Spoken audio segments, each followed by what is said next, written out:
Black Amazon of Mars by Leigh Brackett.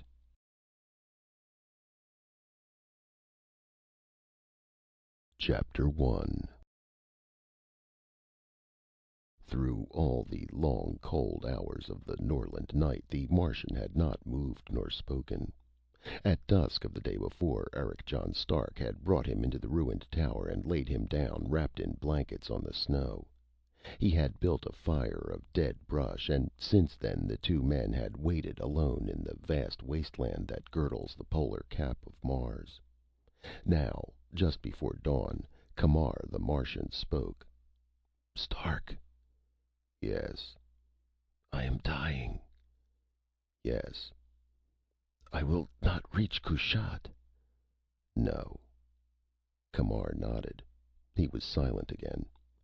The wind howled down from the northern ice, and the broken walls rose up against it, brooding, gigantic, roofless now, but so huge and sprawling that they seemed less like walls than cliffs of ebon stone.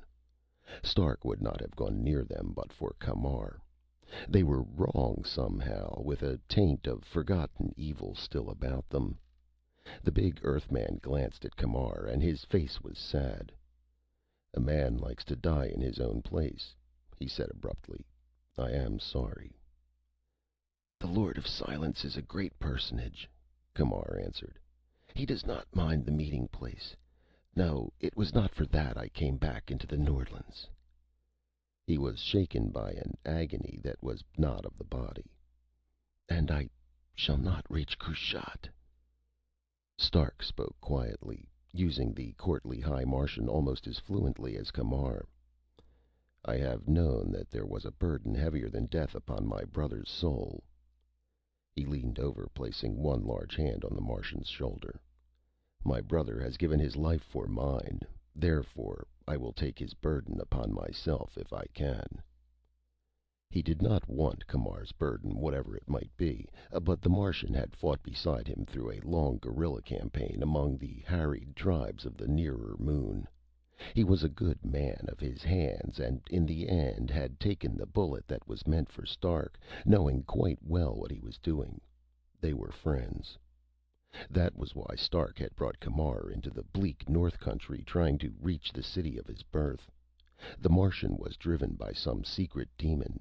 He was afraid to die before he reached Kushat. And now he had no choice.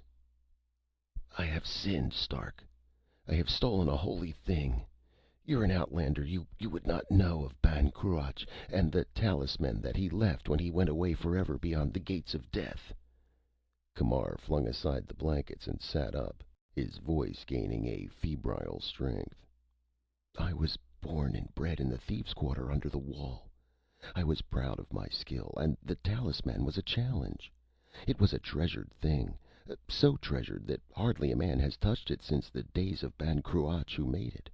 And that was in the days when men still had the luster on them, before they forgot that they were gods. 'Guard well the gates of death,' he said.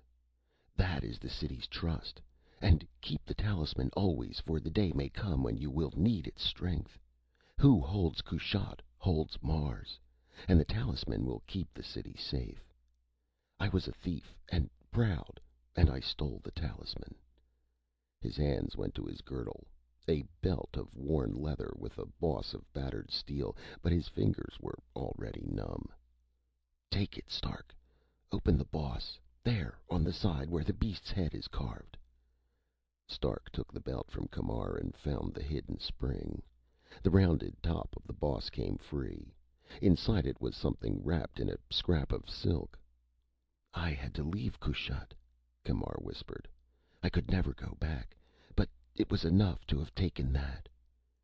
He watched, shaken between awe and pride and remorse, as Stark unwrapped the bit of silk. Stark had discounted most of Camar's talk as superstition, but even so he had expected something more spectacular than the object he held in his palm. It was a lens some 4 inches across, man-made, and made with great skill, but still only a bit of crystal. turning it about, Stark saw that it was not a simple lens, but an intricate interlocking of many facets, incredibly complicated, hypnotic if one looked at it too long. "What is its use?" he asked of Camar. "We are as children. We have forgotten, but there is a legend, a belief, that Ban Cruach himself made the talisman as a sign that he would not forget us, and would come back when Kushat is threatened, back through the gates of death to teach us again the power that was his." "I do not understand," said Stark. "What are the gates of death?" Camar answered, "It is a pass that opens into the Black Mountains beyond Kushat. The city stands guard before it. Why, no man remembers, except that it is a great trust." His gaze feasted on the talisman. Stark said, "You wish me to take this to Kushat?" "Yes, yes! And yet—" Camar looked at Stark, his eyes filling suddenly with tears. "No. The North is not used to strangers. With me you might have been safe, but alone. No, Stark. You have risked too much already. Go back out of the Norlands while you can." He lay back on the blankets. Stark saw that a bluish pallor had come into the hollows of his cheeks. "Camar," he said, and again, "Camar!" "Yes." "Go in peace, Camar. I will take the talisman to Kushat." The Martian sighed and smiled, and Stark was glad that he had made the promise. "The riders of Mekh are wolves," Camar said suddenly. "They hunt these gorges. Look out for them." "I will." Stark's knowledge of the geography of this part of Mars was vague indeed, but he knew that the mountain valleys of Mekh lay ahead and to the north, between him and Kushat. Camar had told him of these upland warriors. He was willing to heed the warning. Camar had done with talking. Stark knew that he had not long to wait. The wind spoke with the voice of a great organ. The moons had set, and it was very dark outside the tower except for the white glimmering of the snow. Stark looked up at the brooding walls and shivered. There was a smell of death already in the air. To keep from thinking, he bent closer to the fire, studying the lens. There were scratches on the bezel, as though it had been held some time in a clamp or setting, like a jewel. An ornament, probably, worn as a badge of rank.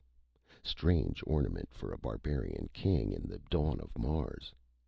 The firelight made tiny dancing sparks in the endless inner facets. Quite suddenly he had a curious feeling that the thing was alive. A pang of primitive and unreasoning fear shot through him, and he fought it down. His vision was beginning to blur, and he shut his eyes, and in the darkness it seemed to him that he could see and hear. He started up, shaken now with an eerie terror, and raised his hand to hurl the talisman away. But the part of him that had learned with much pain and effort to be civilized made him stop and think. He sat down again. An instrument of hypnosis? Possibly. And yet that fleeting touch of sight and sound had not been his own, out of his own memories.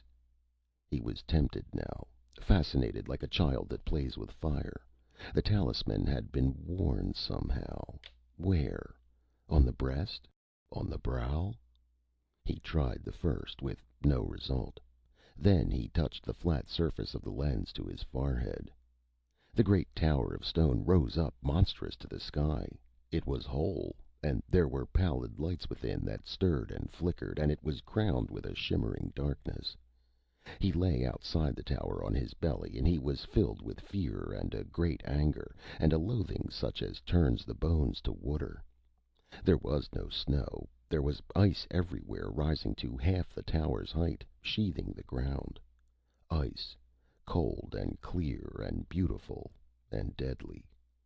He moved. He glided snake-like with infinite caution over the smooth surface. The tower was gone, and far below him was a city. He saw the temples and the palaces, the glittering, lovely city beneath him in the ice, blurred and fairy-like and strange, a dream half glimpsed through crystal. He saw the ones that lived there, moving slowly through the streets. He could not see them clearly. only the vague shining of their bodies, and he was glad. He hated them, with a hatred that conquered even his fear, which was great indeed. He was not Eric John Stark. He was Ban Cruach. The tower and the city vanished, swept away on a reeling tide. He stood beneath a scrap of black rock, notched with a single pass. The cliffs hung over him, leaning out their vast bulk as though to crush him, and the narrow mouth of the pass was full of evil laughter where the wind went by. He began to walk forward into the pass.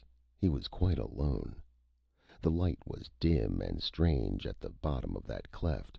Little veils of mist crept and clung between the ice and the rock, thickened, became more dense as he went farther and farther into the pass. He could not see, and the wind spoke with many tongues, piping in the crevices of the cliffs.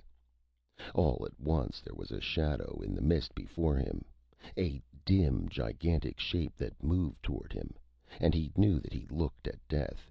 He cried out.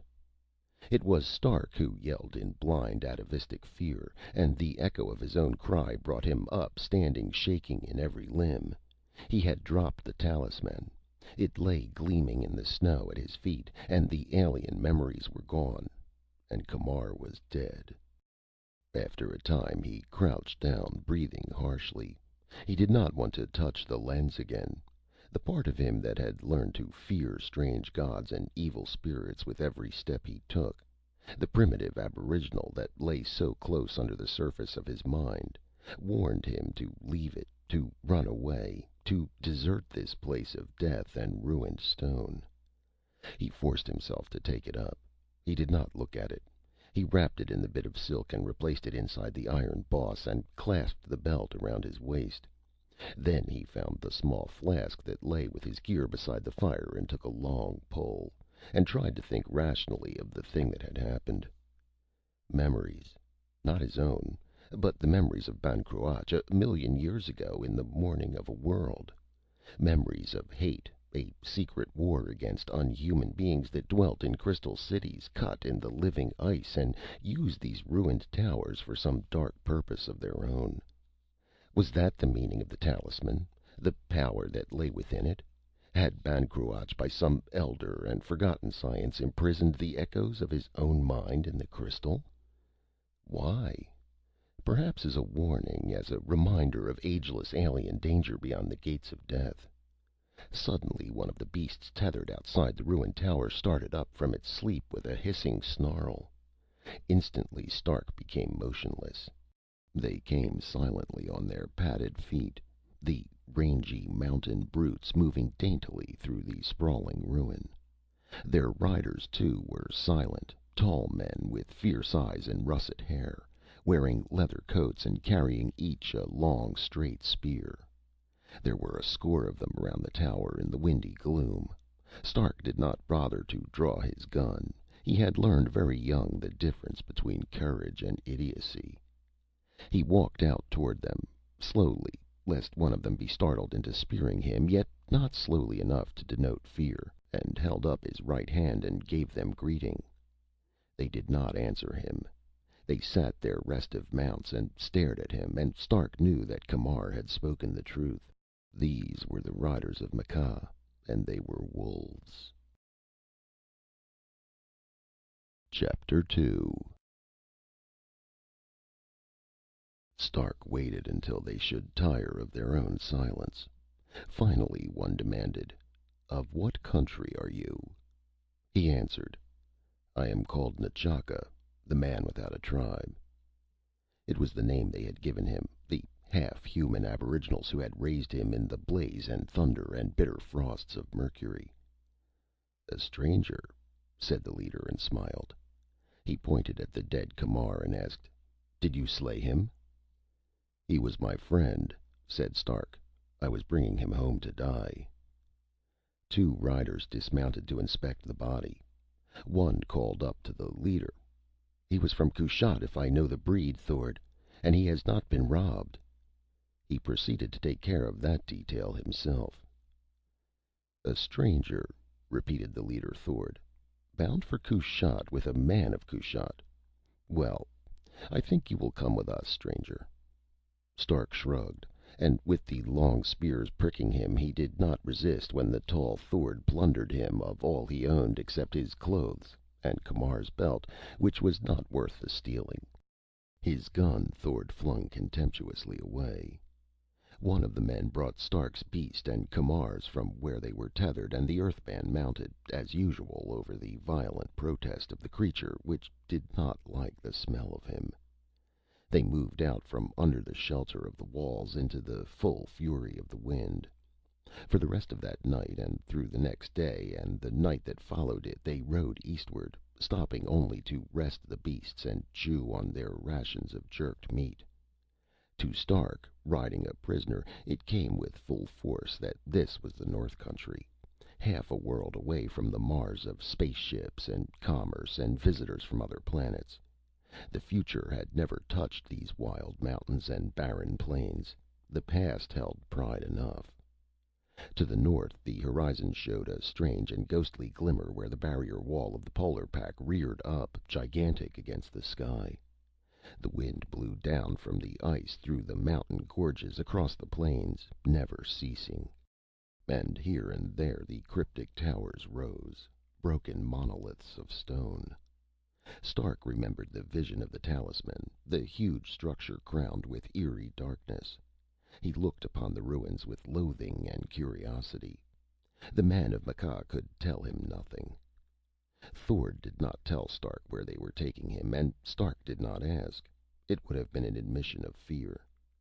In mid-afternoon of the second day they came to a lip of rock where the snow was swept clean, and below it was a sheer drop into a narrow valley. Looking down, Stark saw that on the floor of the valley, up and down as far as he could see, were men and beasts and shelters of hide and brush and fires burning.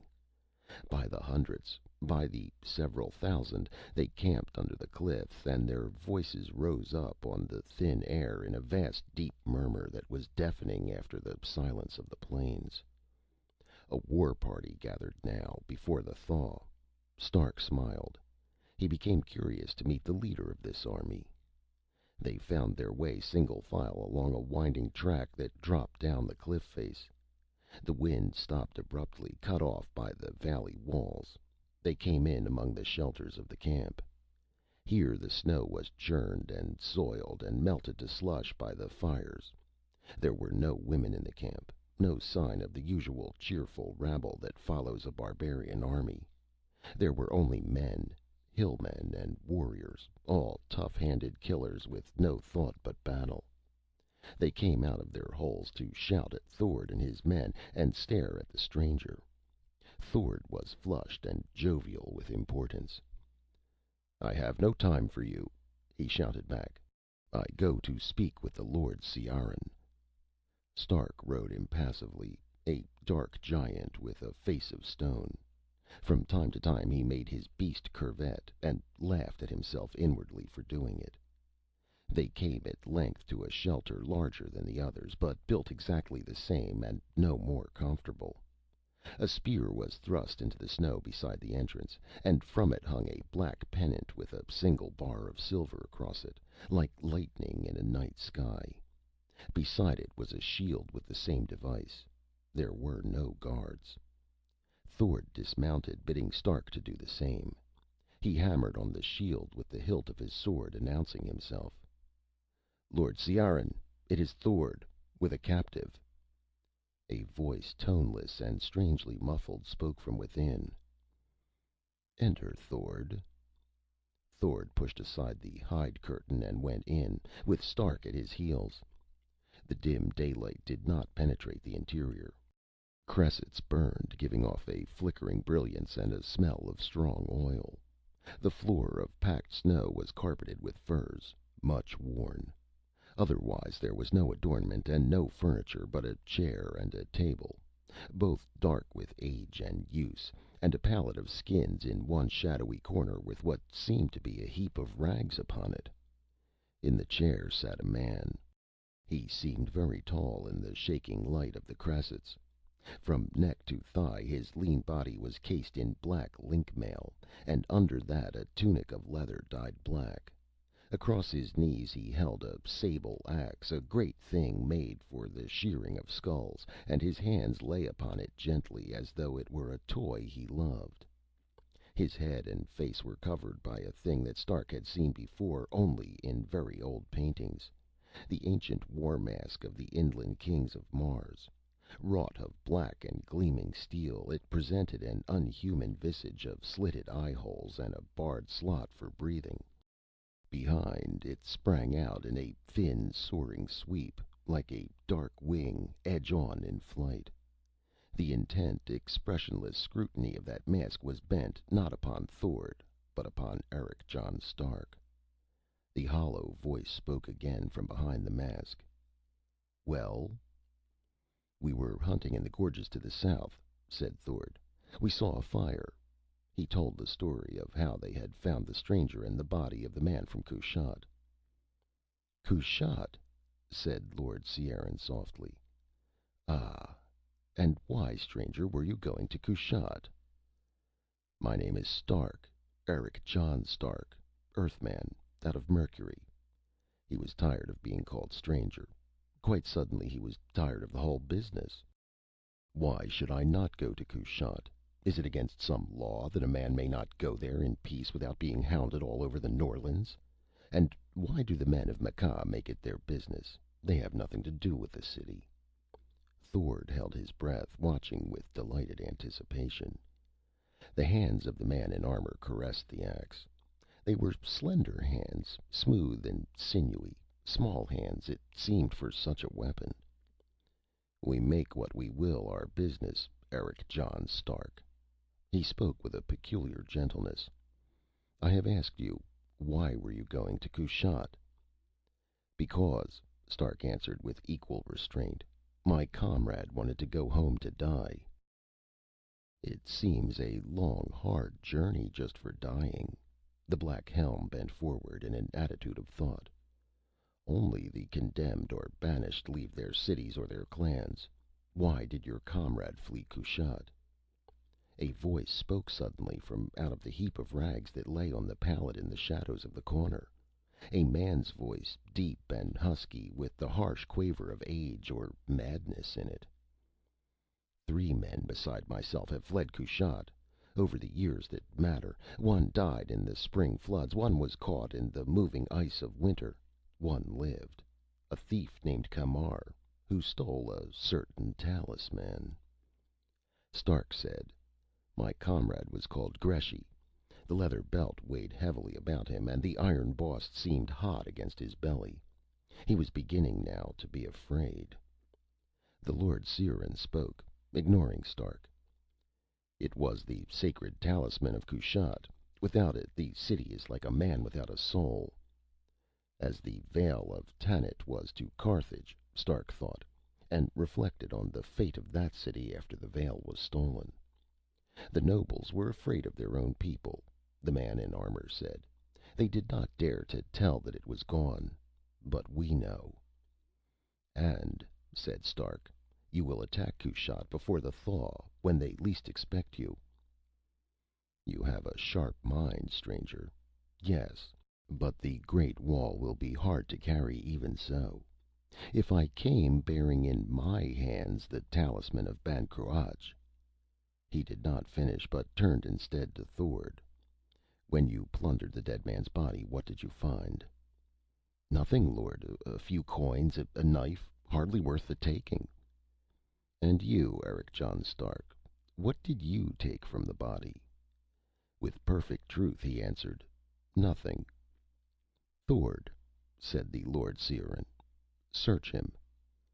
Thord came smiling up to Stark and ripped his jacket open. With uncanny swiftness the Earthman moved. The edge of one broad hand took Thord under the ear, and before the man's knees had time to sag, Stark had caught his arm. He turned, crouching forward, and pitched Thord headlong through the door flap. He straightened and turned again. His eyes held a feral glint. "The man has robbed me once," he said. "It is enough." He heard Thord's men coming. 3 of them tried to jam through the entrance at once, and he sprang at them. He made no sound. His fists did the talking for him, and then his feet as he kicked the stunned barbarians back upon their leader. "Now," he said to the Lord Seeran, "will we talk as men?" The man in armor laughed, a sound of pure enjoyment. It seemed that the gaze behind the mask studied Stark's savage face, and then lifted to greet the sullen Thord who came back into the shelter, his cheeks flushed crimson with rage. "Go," said the Lord Seeran. "The stranger and I will talk." "But, Lord," he protested, glaring at Stark, "it is not safe." "My dark mistress looks after my safety," said Seeran, stroking the axe across his knees.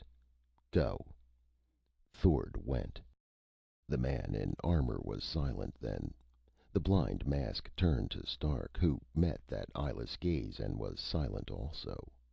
And the bundle of rags in the shadows straightened slowly and became a tall old man with rusty hair and beard, through which peered craggy juts of bone and two bright small points of fire, as though some wicked flame burned within them.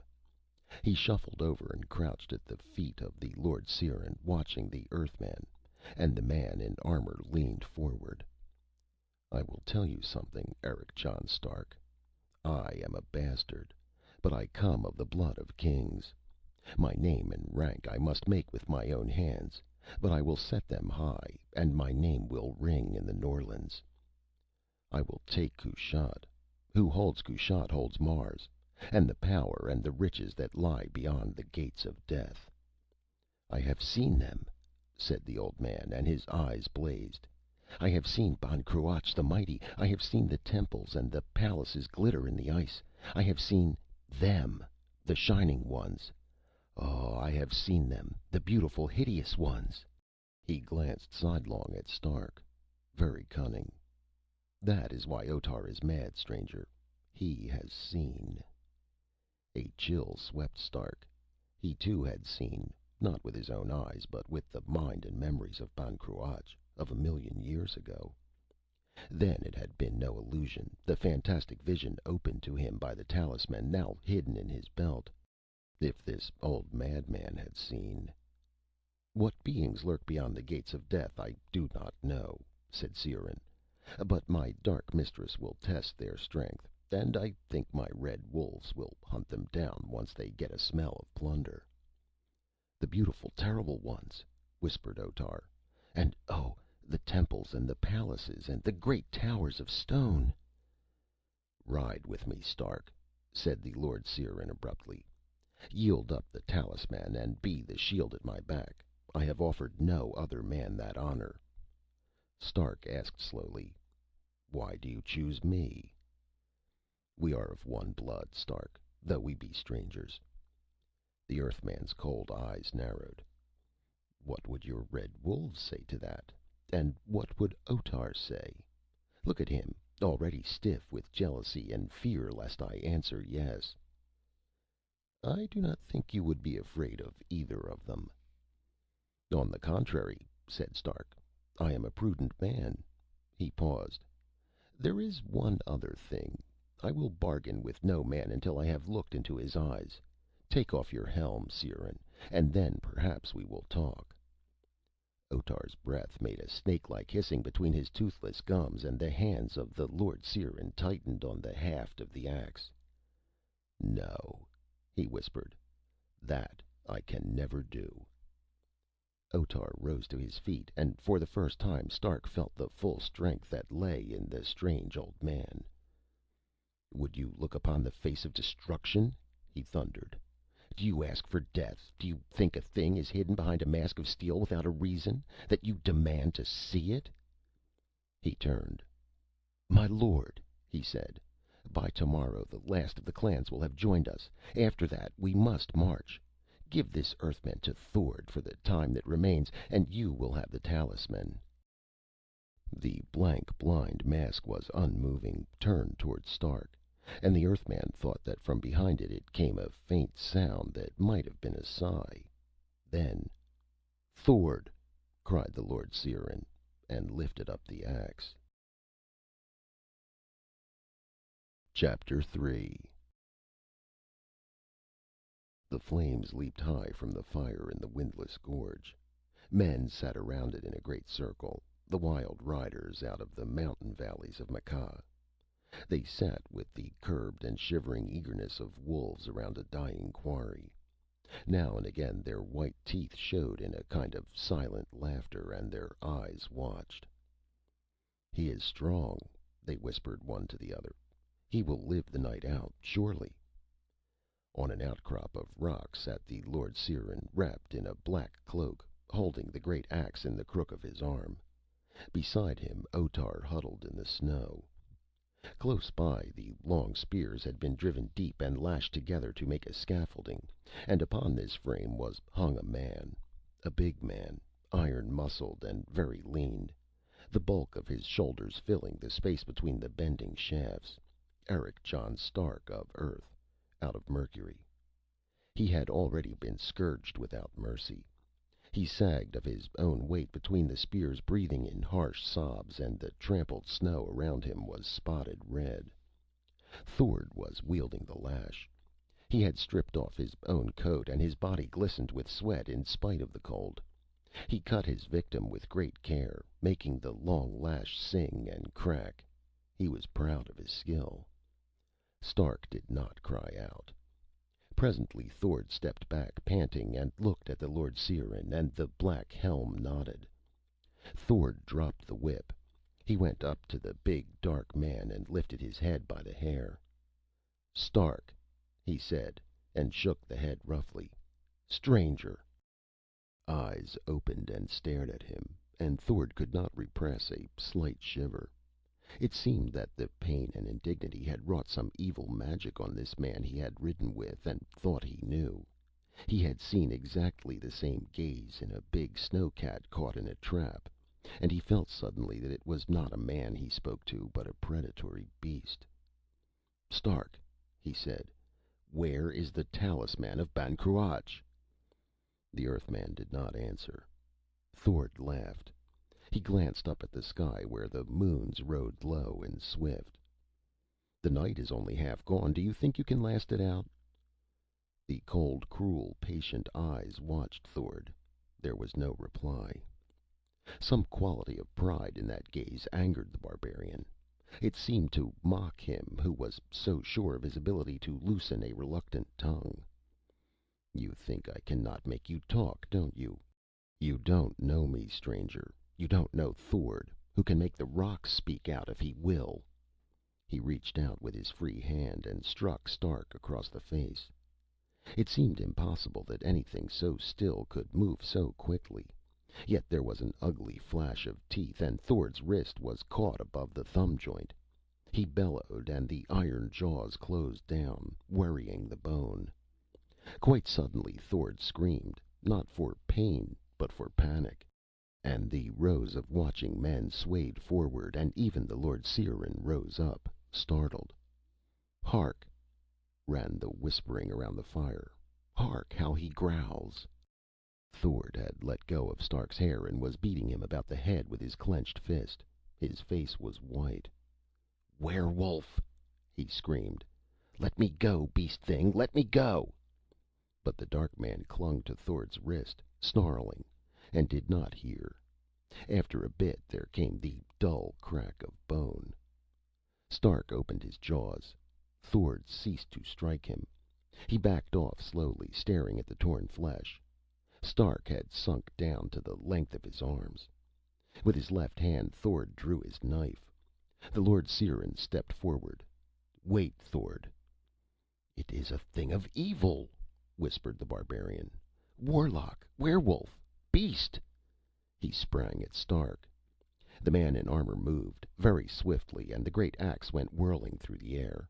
It caught Thord squarely where the cords of his neck ran into the shoulder, caught, and shore on through. There was a silence in the valley. The Lord Ciaran walked slowly across the trampled snow and took up his axe again. "I will be obeyed," he said, "and I will not stand for fear, not of god, man, nor devil." He gestured toward Stark. "Cut him down, and see that he does not die." He strode away, and Otar began to laugh. From a vast distance Stark heard that shrill, wild laughter. His mouth was full of blood, and he was mad with a cold fury. A cunning that was purely animal guided his movements then. His head fell forward, and his body hung inert against the thongs. He might almost have been dead. A knot of men came toward him. He listened to them. They were hesitant and afraid. Then, as he did not move, they plucked up courage and came closer, and one prodded him gently with the point of his spear. "Prick him well," said another. "Let us be sure." The sharp point bit a little deeper. A few drops of blood welled out and joined the small red streams that ran from the wheels of the lash. Stark did not stir. The spearman grunted. "He's safe enough now." Stark felt the knife blades working at the thongs. He waited. The rawhide snapped, and he was free. He did not fall. He would not have fallen then if he had taken a death wound. He gathered his legs under him and sprang. He picked up the spearman in that first rush and flung him into the fire. Then he began to run toward the place where the scaly mounts were herded, leaving a trail of blood behind him on the snow.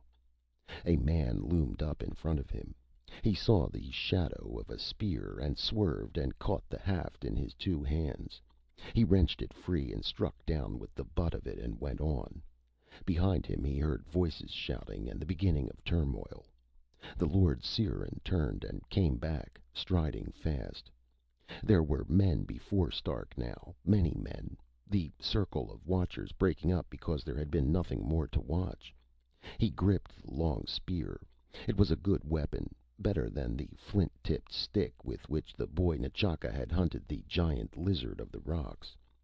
His body curved into a half crouch. He voiced one cry, the challenging scream of a predatory killer, and went in among the men. He did slaughter with that spear. They were not expecting attack. They were not expecting anything. Stark had sprung to life too quickly, and they were afraid of him. He could smell the fear on them. Fear not of a man like themselves, but of a creature less and more than man. He killed, and was happy. They fell away from him, the wild riders of Mekh.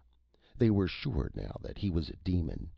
He raged among them with the bright spear, and they heard again that sound that should have not come from a human throat, and their superstitious terror rose and sent them scrambling out of his path, trampling on each other in childish panic. He broke through, and now there was nothing between him and escape but two mounted men who guarded the herd. Being mounted, they had more courage. They felt that even a warlock could not stand against their charge. They came at him as he ran, the padded feet of their beasts making a muffled drumming in the snow. Without breaking stride, Stark hurled his spear. It drove through one man's body and tumbled him off, so that he fell under his comrade's mount and fouled its legs. It staggered and reared up, hissing, and Stark fled on. Once he glanced over his shoulder. Through the milling, shouting crowd of men he glimpsed a dark, mailed figure with a winged mask, going through the ruck with a loping stride and bearing a sable axe raised high for the throwing. Stark was close to the herd now, and they caught his scent. The Nordland brutes had never liked the smell of him, and now the reek of blood upon him was enough in itself to set them wild. They began to hiss and snarl uneasily, rubbing their reptilian flanks together as they wheeled around, staring at him with lambent eyes. He rushed them.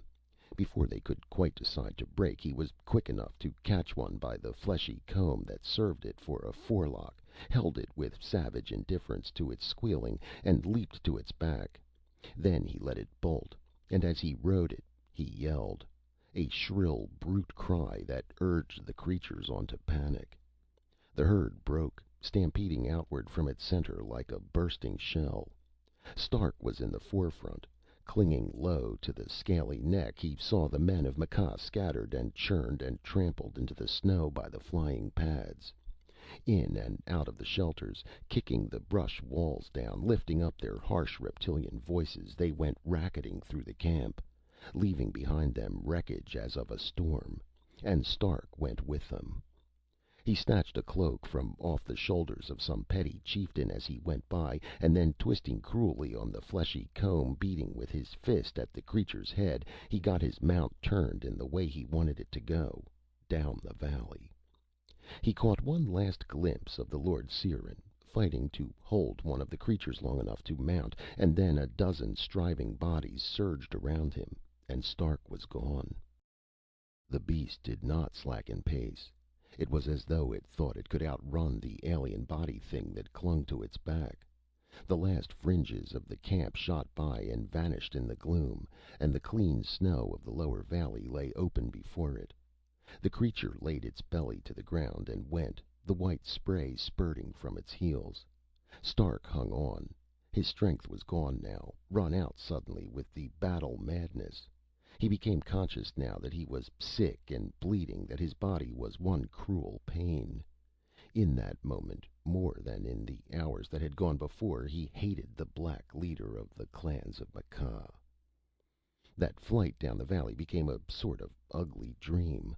Stark was aware of rock walls reeling past, and then they seemed to widen away, and the wind came out of nowhere like the stroke of a great hammer, and he was on the open moors again. The beast began to falter and slow down. Presently it stopped. Stark scooped up snow to rub on his wounds. He came near to fainting, but the bleeding stopped, and after that the pain was numbed to a dull ache. He wrapped the cloak around him and urged the beast to go on, gently this time, patiently, and after it had breathed it obeyed him, settling into the shuffling pace it could keep up for hours. He was 3 days on the moors. Part of the time he rode in a sort of stupor, and part of the time he was feverishly alert, watching the skyline. Frequently he took the shapes of thrusting rocks for riders, and found what cover he could until he was sure they did not move. He was afraid to dismount, for the beast had no bridle. When it halted to rest, he remained upon its back, shaking, his brow beaded with sweat. The wind scoured his tracks clean as soon as he made them. Twice in the distance he did see riders, and one of those times he burrowed into a tall drift and stayed there for several hours. The ruined towers marched with him across the bitter land, lonely giants 50 miles apart. He did not go near them. He knew that he wandered a good bit, but he could not help it, and it was probably his salvation. In those tortured badlands, riven by ages of frost and flood, one might follow a man on a straight track between 2 points. But to find a single rider lost in that wilderness was a matter of sheer luck, and the odds were with Stark. One evening at sunset he came out upon a plain that sloped upward to a black and towering scarp, notched with a single pass. The light was level and blood red, glittering on the frosty rock, so that it seemed the throat of the pass was aflame with evil fires. To Stark's mind, essentially primitive and stripped now of all of its acquired reason, that narrow cleft appeared as the doorway to the dwelling place of demons as horrible as the fabled creatures that roam the dark side of his native world. He looked long at the gates of death, and a dark memory crept into his brain. Memory of that nightmare experience when the talisman had made him seem to walk into that frightful pass, not as Stark, but as Ban Cruach. He remembered Otar's words. "I have seen Ban Cruach the Mighty." Was he still there beyond those darkling gates, fighting his unimagined war alone? Again, in memory, Stark heard the evil piping of the wind. Again the shadow of a dim and terrible shape loomed up before him. He forced remembrance of that vision from his mind by a great effort. He could not turn back now. There was no place to go. His weary beast plodded on, and now Stark saw, as in a dream, that a great walled city stood guard before that awful gate. He watched the city glide toward him through a crimson haze, and fancied he could see the ages clustered like birds around the towers. He had reached Kushat, with the talisman of Ban Cruach still strapped in the blood-stained belt around his waist. Chapter 4.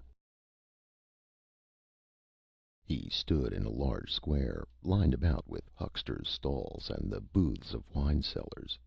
Beyond were buildings, streets, a city. Stark got a blurred impression of a grand and brooding darkness, bulking huge against the mountains, as bleak and proud as they, and quite as ancient, with many ruins and deserted quarters. He was not sure how he had come here, but he was standing on his own feet, and someone was pouring sour wine into his mouth. He drank it greedily. There were people around him, jostling, chattering, demanding answers to their questions. A girl's voice said sharply, "Let him be! Can't you see he's hurt?" Stark looked down. She was slim and ragged, with black hair and large eyes, yellow as a cat's. She held a leather bottle in her hands. She smiled at him and said, "I'm Thanis. Will you drink more wine?" "I will," said Stark, and did. And then said, "Thank you, Thanis." He put his hand on her shoulder to steady himself. It was a supple shoulder, surprisingly strong. He liked the feel of it. The crowd was still churning around him, growing larger, and now he heard the tramp of military feet. A small detachment of men in light armor pushed their way through. A very young officer, whose breastplate hurt the eye with brightness, demanded to be told at once who Stark was and why he had come there. "No one crosses the moors in winter," he said, as though that in itself were a sign of evil intent. "The clans of Mekka are crossing them," Stark answered. "An army, to take Kushat. 2 days behind me." The crowd picked that up. Excited voices tossed it back and forth and clamored for more news. Stark spoke to the officer. "I will see your captain at once." "You'll see the inside of a prison, more likely," snapped the young man. "What's this nonsense about the clans of Mekka?" Stark regarded him.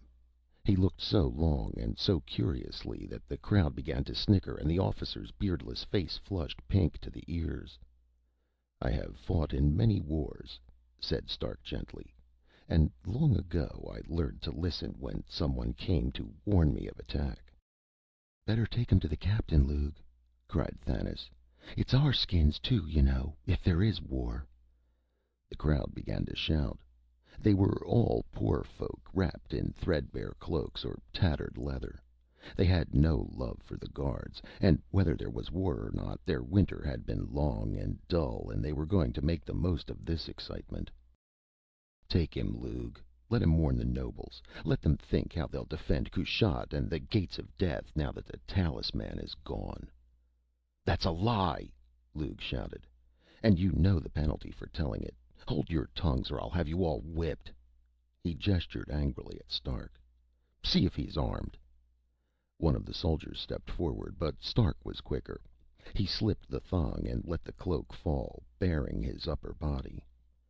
"The clansmen have already taken everything I owned," he said, "but they gave me something in return."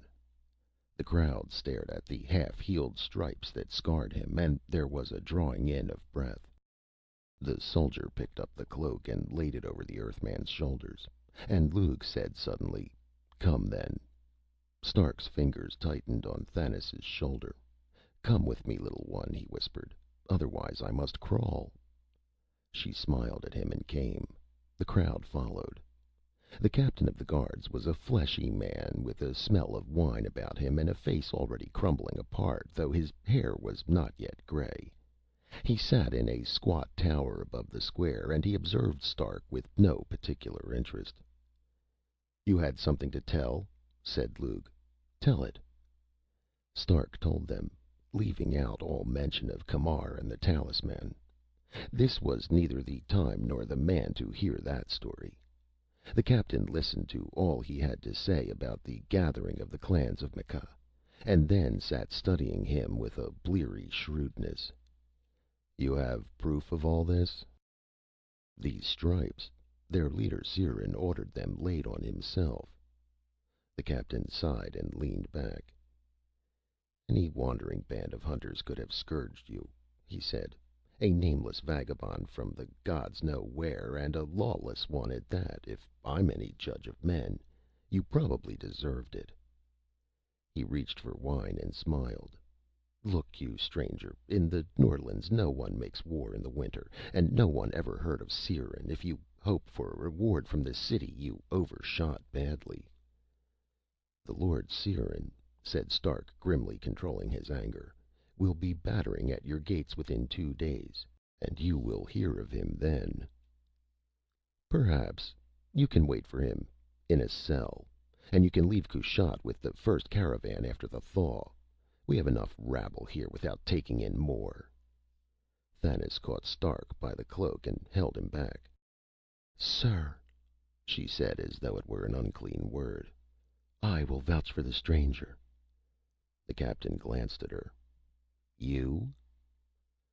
"Sir, I am a free citizen of Kushat. According to law, I may vouch for him." "If you scum of the Thieves' Quarter would practice the law as well as you prate it, we would have less trouble," growled the captain. "Very well. Take the creature if you want him. I don't suppose you've anything to lose." Lugh laughed. "Name and dwelling place," said the captain, and wrote them down. "Remember, he is not to leave the quarter." Thanis nodded. "Come," she said to Stark. He did not move, and she looked up at him. He was staring at the captain. His beard had grown in these last days, and his face was still scarred by Thord's blows and made wolfish with pain and fever. And now, out of this evil mask, his eyes were peering with a chill and terrible intensity at the soft-bellied man who sat and mocked him. Thanis laid her hand on his rough cheek. "Come," she said. "Come and rest." Gently she turned his head. He blinked and swayed, and she took him around the waist and led him unprotesting to the door. There she paused, looking back. "Sir," she said, very meekly, "news of this attack is being shouted through the quarter now. If it should come, and it were known that you had the warning and did not pass it on—" She made an expressive gesture and went out. Lugh glanced uneasily at the captain. "She's right, sir. If by chance the man did tell the truth—" The captain swore. "Rot! A rogue's tale. And yet—" He scowled indecisively, and then reached for parchment. "After all, it's a simple thing. Write it up, pass it on, and let the nobles do the worrying." His pen began to scratch. Thanis took Stark by steep and narrow ways darkling now in the afterglow, where the city climbed and fell again over the uneven rock. Stark was aware of the heavy smells of spices and unfamiliar foods, and the musky undertones of a million generations swarmed together to spawn and die in these crowded catacombs of slate and stone. There was a house, blending into other houses, close under the loom of the great wall. There was a flight of steps, hollowed deep with use, twisting crazily around outer corners. There was a low room, and a slender man named Balin, vaguely glimpsed, who said he was Thanis' brother. There was a bed of skins and woven cloths. Stark slept. Hands and voices called him back, strong hands shaking him, urgent voices. He started up, growling like an animal suddenly awakened, still lost in the dark mists of exhaustion. Balin swore and caught his fingers away. "What is this you have brought home, Thanis? By the gods, it snapped at me!" Thanis ignored him. "Stark," she said. "Stark, listen! Men are coming. Soldiers. They will question you. Do you hear me?" Stark said heavily, "I hear." "Do not speak of Camar." Stark got to his feet, and Balin said hastily, "Peace! The thing is safe. I would not steal a death warrant." His voice had a ring of truth. Stark sat down again. It was an effort to keep awake. There was a clamor in the street below. It was still night. Balin said carefully, "Tell them what you told the captain. Nothing more. They will kill you if they know." A rough hand thundered at the door, and a voice cried, "Open up!" Balin sauntered over to lift the bar. Thanis sat beside Stark, her hand touching his. Stark rubbed his face. He had been shaved and washed, his wounds rubbed with salve. The belt was gone, and his blood-stained clothing. He realized only then that he was naked, and drew a cloth around him. Thanis whispered, The belt is there on that peg, under your cloak. Balin opened the door, and the room was full of men. Stark recognized the captain. There were others, 4 of them, young, old, intermediate, annoyed at being hauled away from their beds and their gaming tables at this hour. The 6th man wore the jeweled cuirass of a noble. He had a nice, kind face. Gray hair, mild eyes, soft cheeks. A fine man, but ludicrous in the trappings of a soldier. "Is this the man?" he asked, and the captain nodded. Yes. It was his turn to say sir. Balin brought a chair. He had a fine flourish about him. He wore a crimson jewel in his left ear, and every line of him was quick and sensitive, instinct with mockery. His eyes were brightly cynical, in a face worn lean with years of merry sinning. Stark liked him. He was a civilized man. They all were. The noble, the captain, the lot of them. So civilized that the origins of their culture were forgotten, half an age before the first clay brick was laid in Babylon. Too civilized, Stark thought.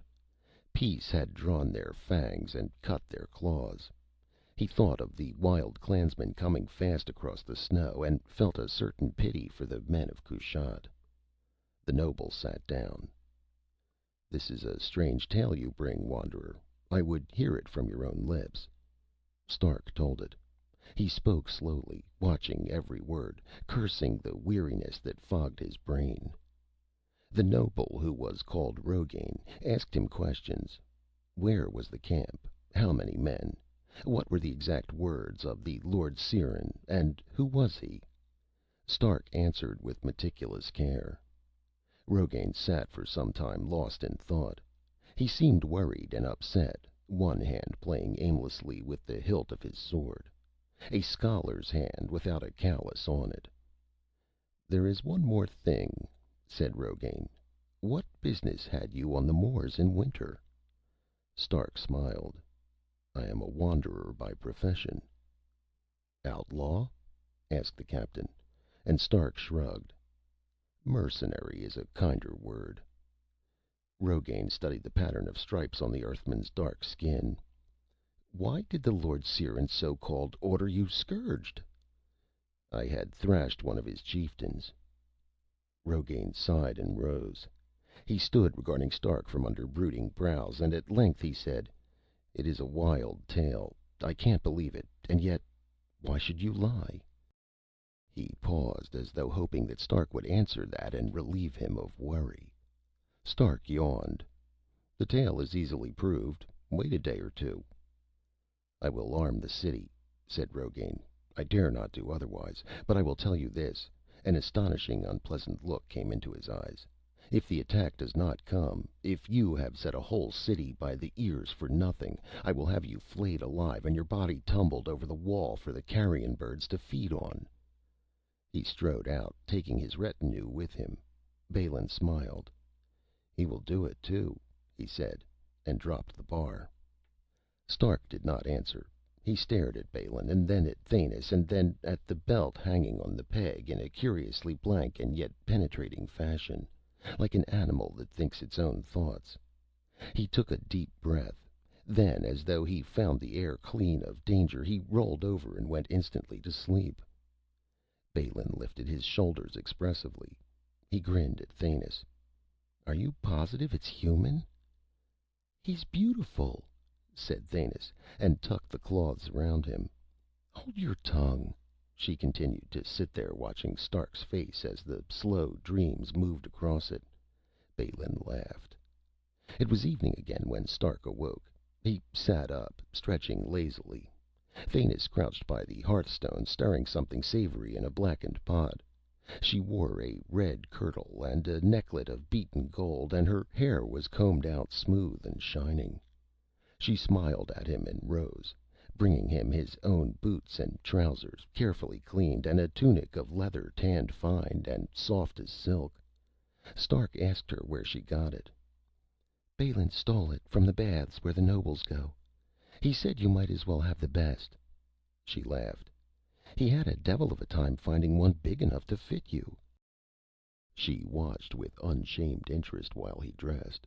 Stark said, "Don't burn the soup." She put her tongue out at him. "Better be proud of that fine hide while you have it," she said. "There's no sign of attack." Stark was aware of sounds that had not been there before. The pacing of men on the wall above the house. The call of the watch. Kushat was armed and ready, and his time was running out. He hoped that Sirin had not been delayed on the moors. Thanis said, "I should explain about the belt. When Balin undressed you, he saw Camar's name scratched on the inside of the boss, and he can open a lizard's egg without harming the shell." "What about you?" asked Stark. She flexed her supple fingers. "I do well enough." Balin came in. He had been seeking news, but there was little to be had.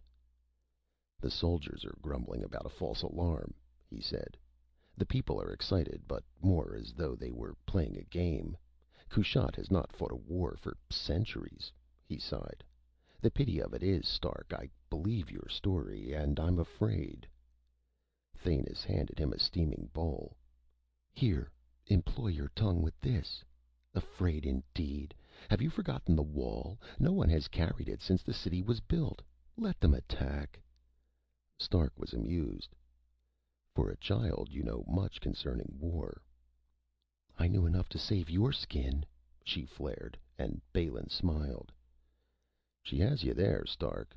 And speaking of skins," he glanced up at the belt, "or better, speaking of talismans, which we were not, how did you come by it?" Stark told him. "He had a sin on his soul, did Camar. And he was my friend." Balin looked at him with deep respect. "You are a fool," he said. "Look you, the thing is returned to Kushat. Your promise is kept. There is nothing for you here but danger, and were I you, I would not wait to be flayed or slain or taken in a quarrel that is not yours." "Ah," said Stark softly. "But it is mine. The Lord Sirin made it so." He too glanced at the belt. "What of the talisman?" "Return it where it came from," Thanis said. "My brother is a better thief than Camar. He can certainly do that." "No," said Balin, with surprising force. "We will keep it, Stark and I. Whether it has power I do not know, but if it has, I think Kushat will need it, and in strong hands." Stark said somberly, "It has power, the talisman. Whether for good or evil, I don't know." They looked at him startled, but a touch of awe seemed to repress their curiosity. He could not tell them. He was somehow reluctant to tell anyone of that dark vision of what lay beyond the gates of death, which the talisman of Ban Cruach had lent him. Balin stood up. "Well, for good or evil, at least the sacred relic of Ban Cruach has come home." He yawned. "I'm going to bed. Will you come, Thanis, or will you stay and quarrel with our guest?" "I will stay," she said, "and quarrel." "Ah, well." Balin sighed puckishly. "Good night." He vanished into an inner room. Stark looked at Thanis. She had a warm mouth, and her eyes were beautiful and full of light. He smiled, holding out his hand. The night wore on, and Stark lay drowsing. Thanis had opened the curtains. Wind and moonlight swept together into the room, and she stood leaning upon the sill above the slumbering city. The smile that lingered in the corners of her mouth was sad and far away and very tender. Stark stirred uneasily, making small sounds in his throat. His motions grew violent. Thanis crossed the room and touched him. Instantly he was awake. "Animal," she said softly, "you dream?" Stark shook his head. His eyes were still clouded, though not with sleep. "Blood," he said, "heavy in the wind." "I smell nothing but the dawn," she said, and laughed. Stark rose. "Get Balin. I'm going up on the wall." She did not know him now. "What is it, Stark? What's wrong?" "Get Balin." Suddenly it seemed that the room stifled him. He caught up his cloak and Camar's belt and flung open the door, standing on the narrow steps outside. The moonlight caught in his eyes, pale as frost fire. Thanis shivered. Balin joined her without being called. He, too, had slept but lightly. Together they followed Stark up the rough-cut stair that led to the top of the wall. He looked southward, where the plain ran down from the mountains and spread away below Kushat. Nothing moved out there. Nothing marred the empty whiteness. But Stark said, "They will attack at dawn." Chapter 5. They waited. Some distance away a guard leaned against the parapet, huddled in his cloak. He glanced at them incuriously. It was bitterly cold. The wind came whistling down through the gates of death, and below, in the streets, the watchfires shuddered and flared. They waited, and still there was nothing. Balin said impatiently, "How can you know they're coming?" Stark shivered. A shallow rippling of the flesh that had nothing to do with cold, and every muscle of his body came alive. Phobos plunged downward. The moonlight dimmed and changed, and the plain was very empty, very still. They will wait for darkness. They will have an hour or so between moonset and dawn. Thanis muttered, "Dreams. Besides, I'm cold." She hesitated and then crept in under Balin's cloak. Stark had gone away from her. She watched him sulkily where he leaned upon the stone. He might have been part of it, as dark and unstirring. Deimos sank low toward the west. Stark turned his head, drawn inevitably to look toward the cliffs above Kushat, soaring upward to blot out half the sky.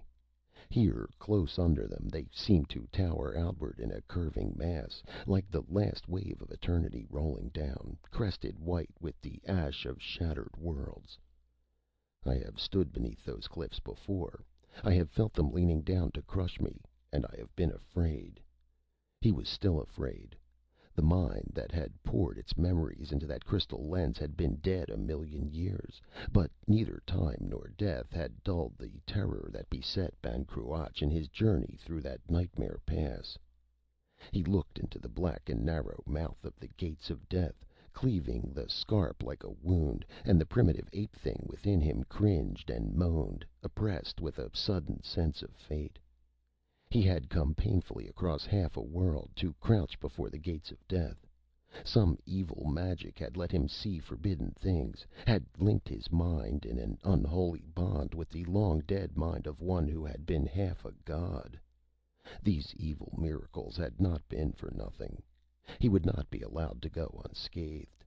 He drew himself up sharply then and swore. He had left N'Chaka behind, a naked boy running in a place of rocks and sun on Mercury.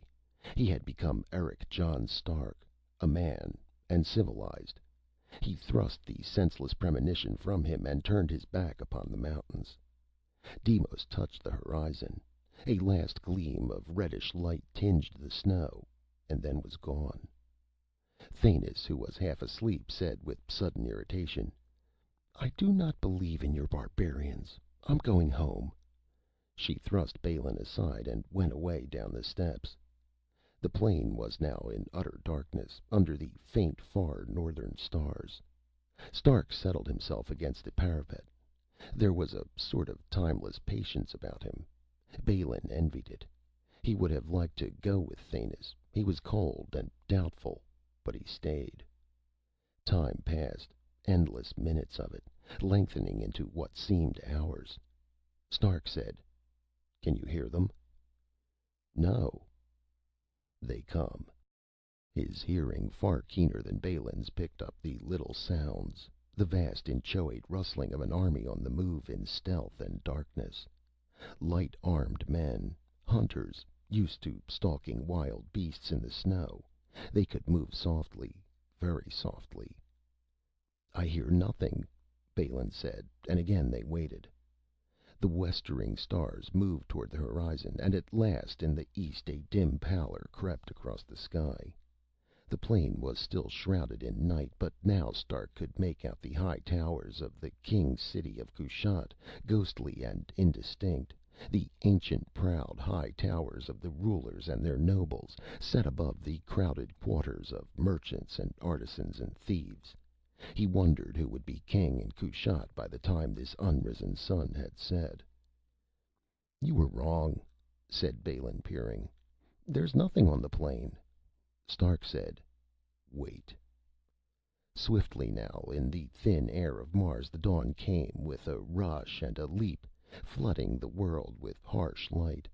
It flashed in cruel brilliance from sword blades, from spearheads, from helmets and burnished mail, from the war harness of beasts, glistened on bare russet heads, and coats of leather set the banners of the clans to burning crimson and gold and green, bright against the snow. There was no sound, not a whisper in all the land. Somewhere a hunting horn sent forth one deep cry to split the morning. Then burst out the wild skirling of the mountain pipes and the broken thunder of drums, and a wordless scream of exultation that rang back from the wall of Kushat like the very voice of battle. The men of Mekh began to move. Raggedly, slowly at first, then more swiftly as the press of warriors broke and flowed, the barbarians swept toward the city as water sweeps over a broken dam. Knots and clumps of men, tall men running like deer, leaping, shouting, swinging their great brands, riders spurring their mounts until they fled belly down. Spears, axes, sword blades tossing, a sea of men and beasts, rushing, trampling, shaking the ground with the thunder of their going. And ahead of them all came a solitary figure in black mail, riding a raking beast, trapped all in black and bearing a sable axe. Kushat came to life. There was a swarming and a yelling in the streets, and soldiers began to pour up onto the wall. A thin company, Stark thought, and shook his head. Mobs of citizens choked the alleys, and every rooftop was full. A troop of nobles went by, brave in their bright mail, to take up their post in the square by the great gate. Balin said nothing, and Stark did not disturb his thoughts. From the look of him, they were dark indeed. Soldiers came and ordered them off the wall. They went back to their own roof, where they were joined by Thanis. She was in a high state of excitement, but unafraid. "Let them attack," she said. "Let them break their spears against the wall. They will crawl away again." Stark began to grow restless. Up in their high emplacements, the big ballistas creaked and thrummed. The muted song of the bows became a wailing hum.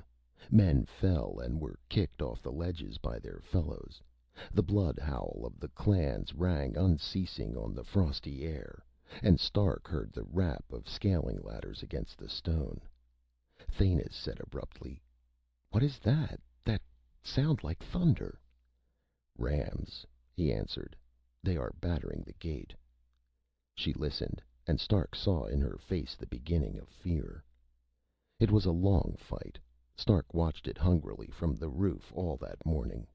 The soldiers of Kushat did bravely and well, but they were as folded sheep against the tall killers of the mountains. By noon the officers were beating the quarters for men to replace the slain. Stark and Balin went up again, onto the wall. The clans had suffered. Their dead lay in windrows under the wall amid the broken ladders. But Stark knew his barbarians. They had sat restless and chafing in the valley for many days, and now the battle madness was on them, and they were not going to be stopped. Wave after wave of them rolled up, and was cast back, and came on again relentlessly.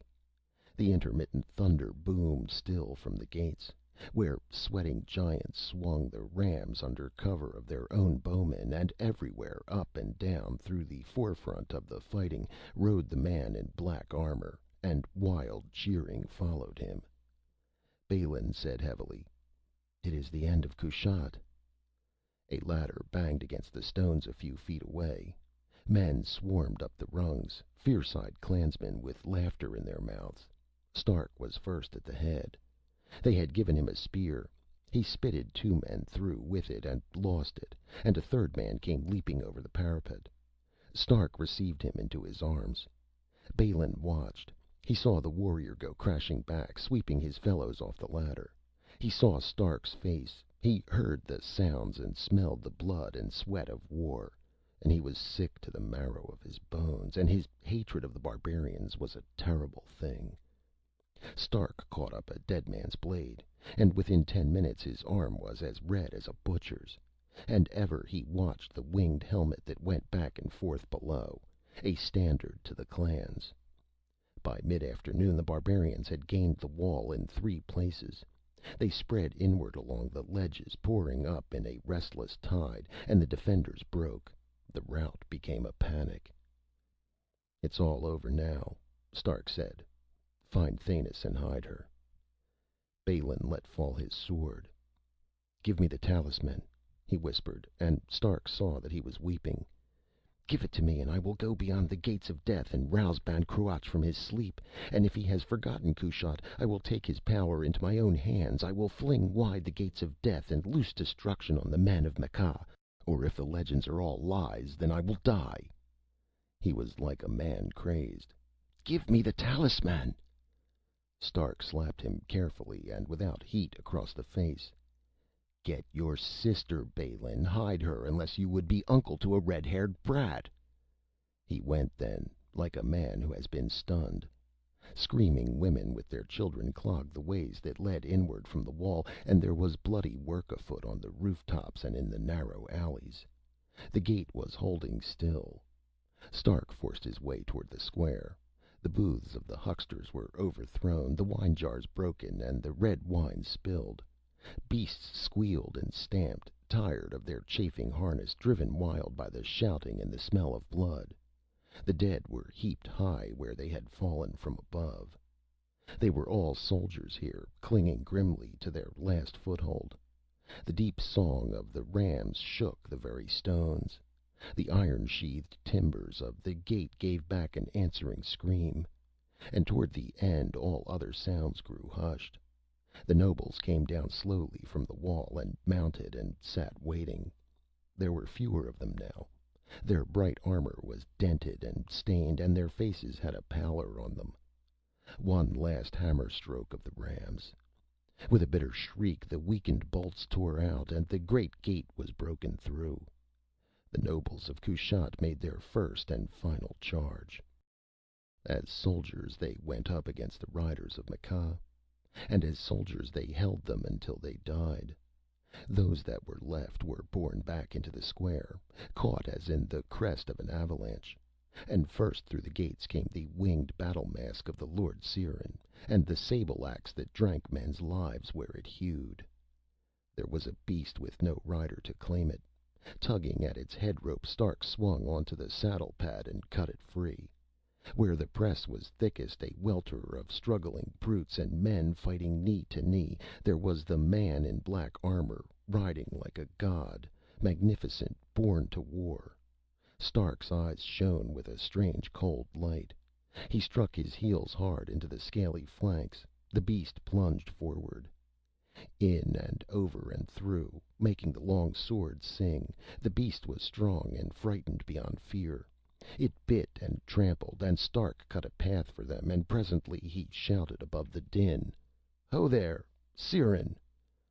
The black mask turned toward him, and the remembered voice spoke from behind the barred slot joyously. "The Wanderer! The Wild Man!" Their 2 mounts shocked together. The axe came down in a whistling curve, and a red sword blade flashed to meet it. Swift, swift, a ringing clash of steel, and the blade was shattered, and the axe fallen to the ground. Stark pressed in. Sirin reached for his sword, but his hand was numbed by the force of that blow, and he was slow, a split second. The hilt of Stark's weapon, still clutched in his own numbed grip, fetched him a stunning blow on the helm, so that the metal rang like a flawed bell. The Lord Sirin reeled back, only for a moment, but long enough.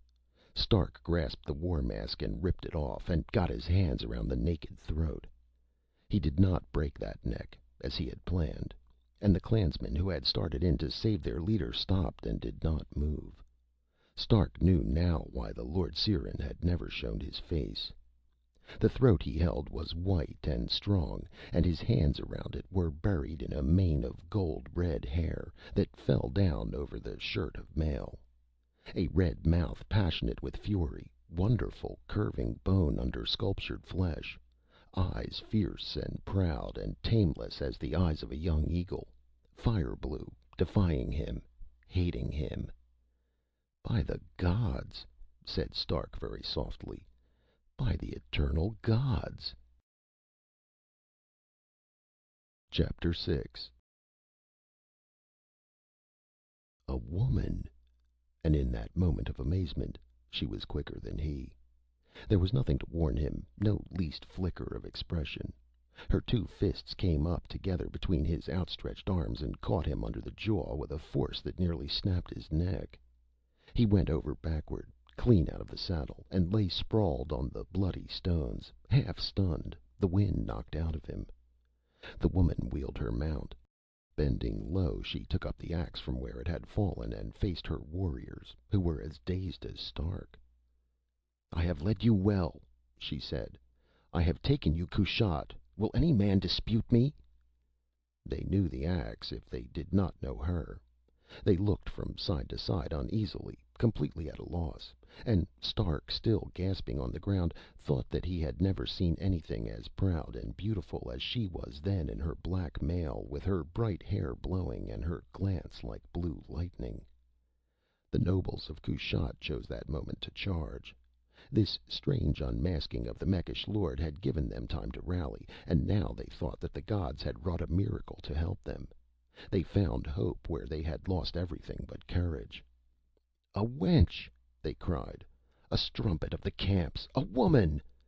They howled it like an epithet, and tore into the barbarians. She who had been Lord Ciaran drove the spurs in deep, so that the beast leaped forward screaming. She went, and did not look to see if any had followed, in among the men of Kushat, and the great axe rose and fell and rose again. She killed 3 and left 2 others bleeding on the stones, and not once did she look back. The clansmen found their tongues. "Ciaran! Ciaran!" The crashing shout drowned out the sound of battle. As one man, they turned and followed her. Stark, scrambling for his life underfoot, could not forbear smiling. Their childlike minds could see only 2 alternatives: to slay her out of hand, or to worship her. They had chosen to worship. He thought the bards would be singing of the Lord Ciaran of Mecca as long as there were men to listen. He managed to take cover behind a wrecked booth, and presently make his way out of the square. They had forgotten him for the moment. He did not wish to wait just then until they, or she, remembered. She. He still did not believe it quite. He touched the bruise under his jaw where she had struck him, and thought of the lithe, swift strength of her, and the way she had ridden alone into battle. He remembered the death of Thord, and how she had kept her red wolves tamed, and he was filled with wonder and a deep excitement. He remembered what she had said to him once: "We are of one blood, though we be strangers." He laughed silently, and his eyes were very bright. The tide of war had rolled on toward the King City, where, from the sound of it, there was hot fighting around the castle. Eddies of the main struggle swept shrieking through the streets, but the rat runs under the walls were clear. Everyone had stampeded inward, the victims with the victors close on their heels. The short northern day was almost gone. He found a hiding place that offered reasonable safety, and settled himself to wait. Night came, but he did not move. From the sounds that reached him, the sacking of Kushat was in full swing. They were looting the richer streets first. Their upraised voices were thick with wine, and mingled with the cries of women. The reflection of many fires tinged the sky. By midnight the sounds began to slacken, and by the second hour after the city slept, drugged with wine and blood and the weariness of battle, Stark went silently out into the streets, toward the King City. According to the immemorial pattern of Martian city-states, the castles of the king and the noble families were clustered together in solitary grandeur. Many of the towers were fallen now, the great halls open to the sky. Time had crushed the grandeur that had been Kushat more fatally than the boots of any conqueror. In the house of the king the flamboys guttered low, and the chieftains of Mecca slept with their weary pipers among the benches of the banquet hall. In the niches of the tall carved portal the guards nodded over their spears. They, too, had fought that day. Even so, Stark did not go near them. Shivering slightly in the bitter wind, he followed the bulk of the massive walls until he found a postern door, half open as some kitchen knave had left it in his flight. Stark entered, moving like a shadow. The passageway was empty, dimly lighted by a single torch. A stairway branched off from it, and he climbed that, picking his way by guess and his memories of similar castles he had seen in the past. He emerged into a narrow hall, obviously for the use of servants. A tapestry closed the end, stirring in the chill draft that blew along the floor. He peered around it and saw a massive vaulted corridor, the stone walls paneled in wood much split and blackened by time, but still showing forth the wonderful carvings of beasts and men, larger than life and overlaid with gold and bright enamel. From the corridor a single doorway opened, and Otar slept before it, curled on a pallet like a dog. Stark went back down the narrow hall.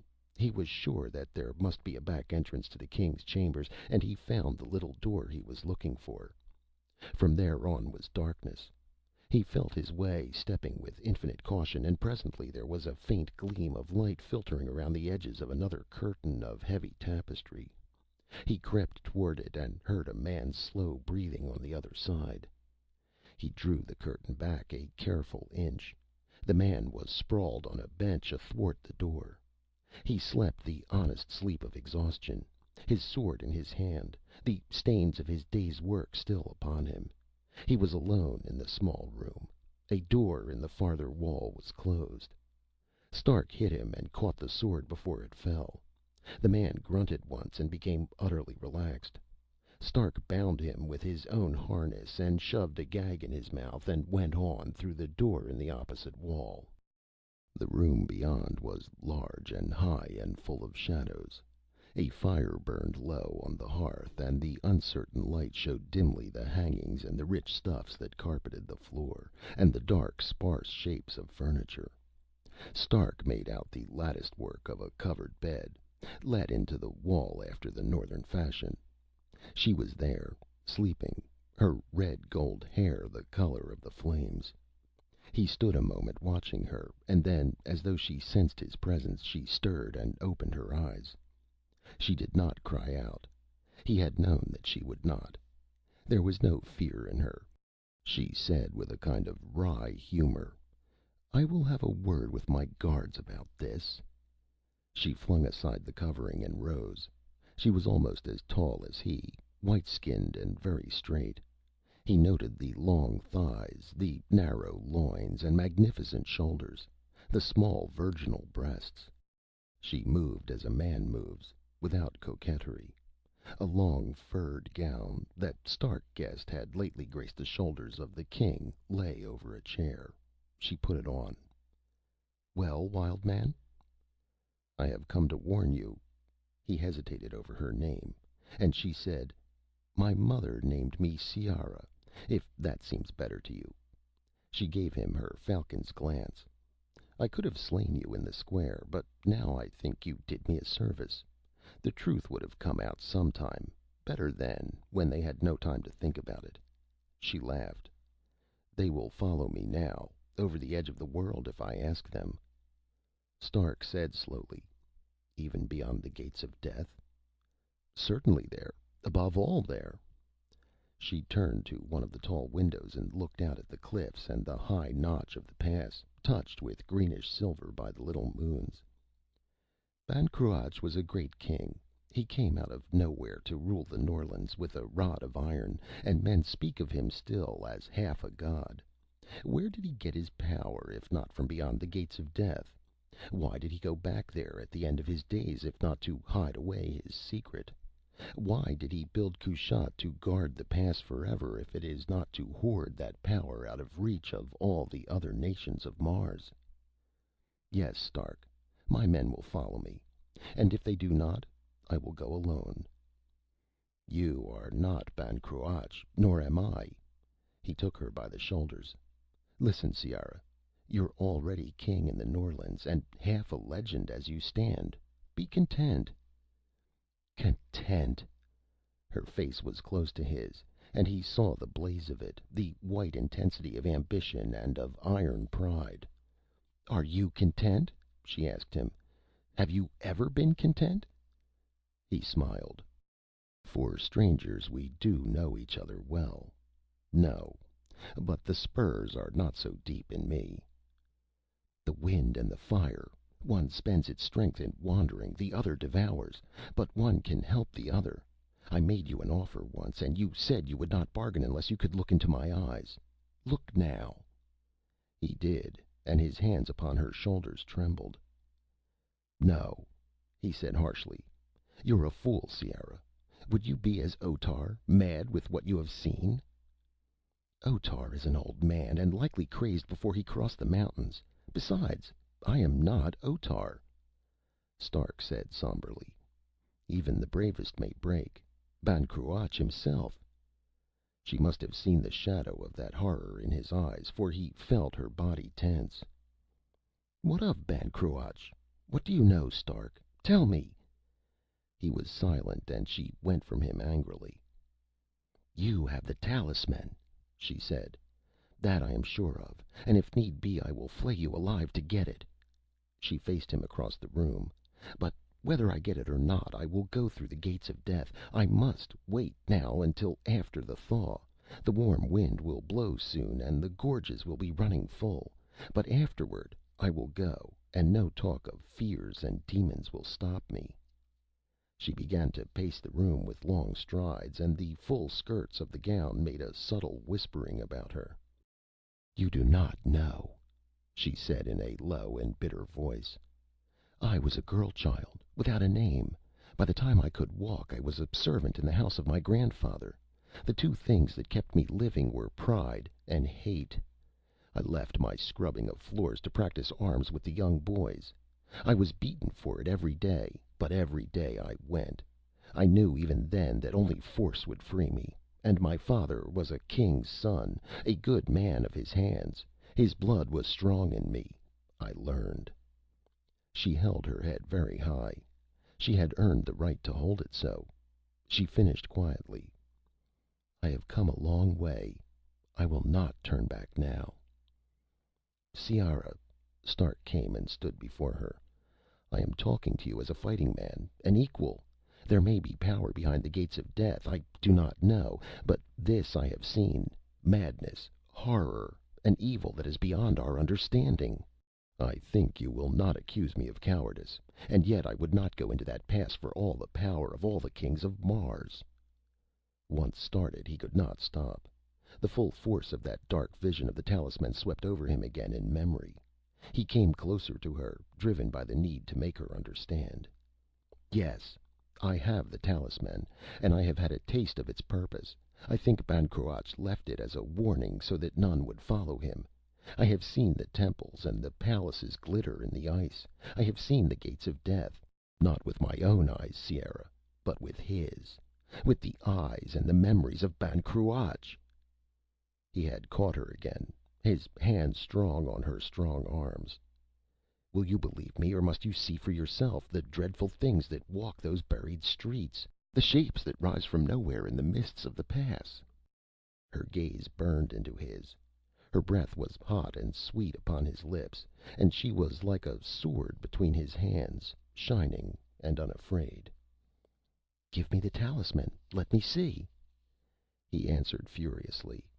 You are mad. As mad as Otar. And he kissed her, in a rage, in a panic lest all that beauty be destroyed. A kiss as brutal as a blow, that left him shaken. She backed away slowly, one step, and he thought she would have killed him. He said heavily, If you will see, you will. The thing is here.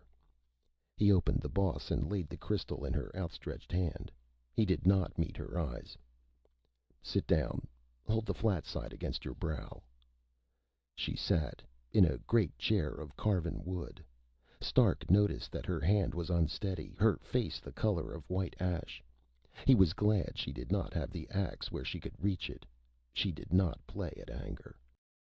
For a long moment she studied the intricate lens, the incredible depository of a man's mind. Then she raised it slowly to her forehead. He saw her grow rigid in the chair. How long he watched beside her he never knew. Seconds, an eternity.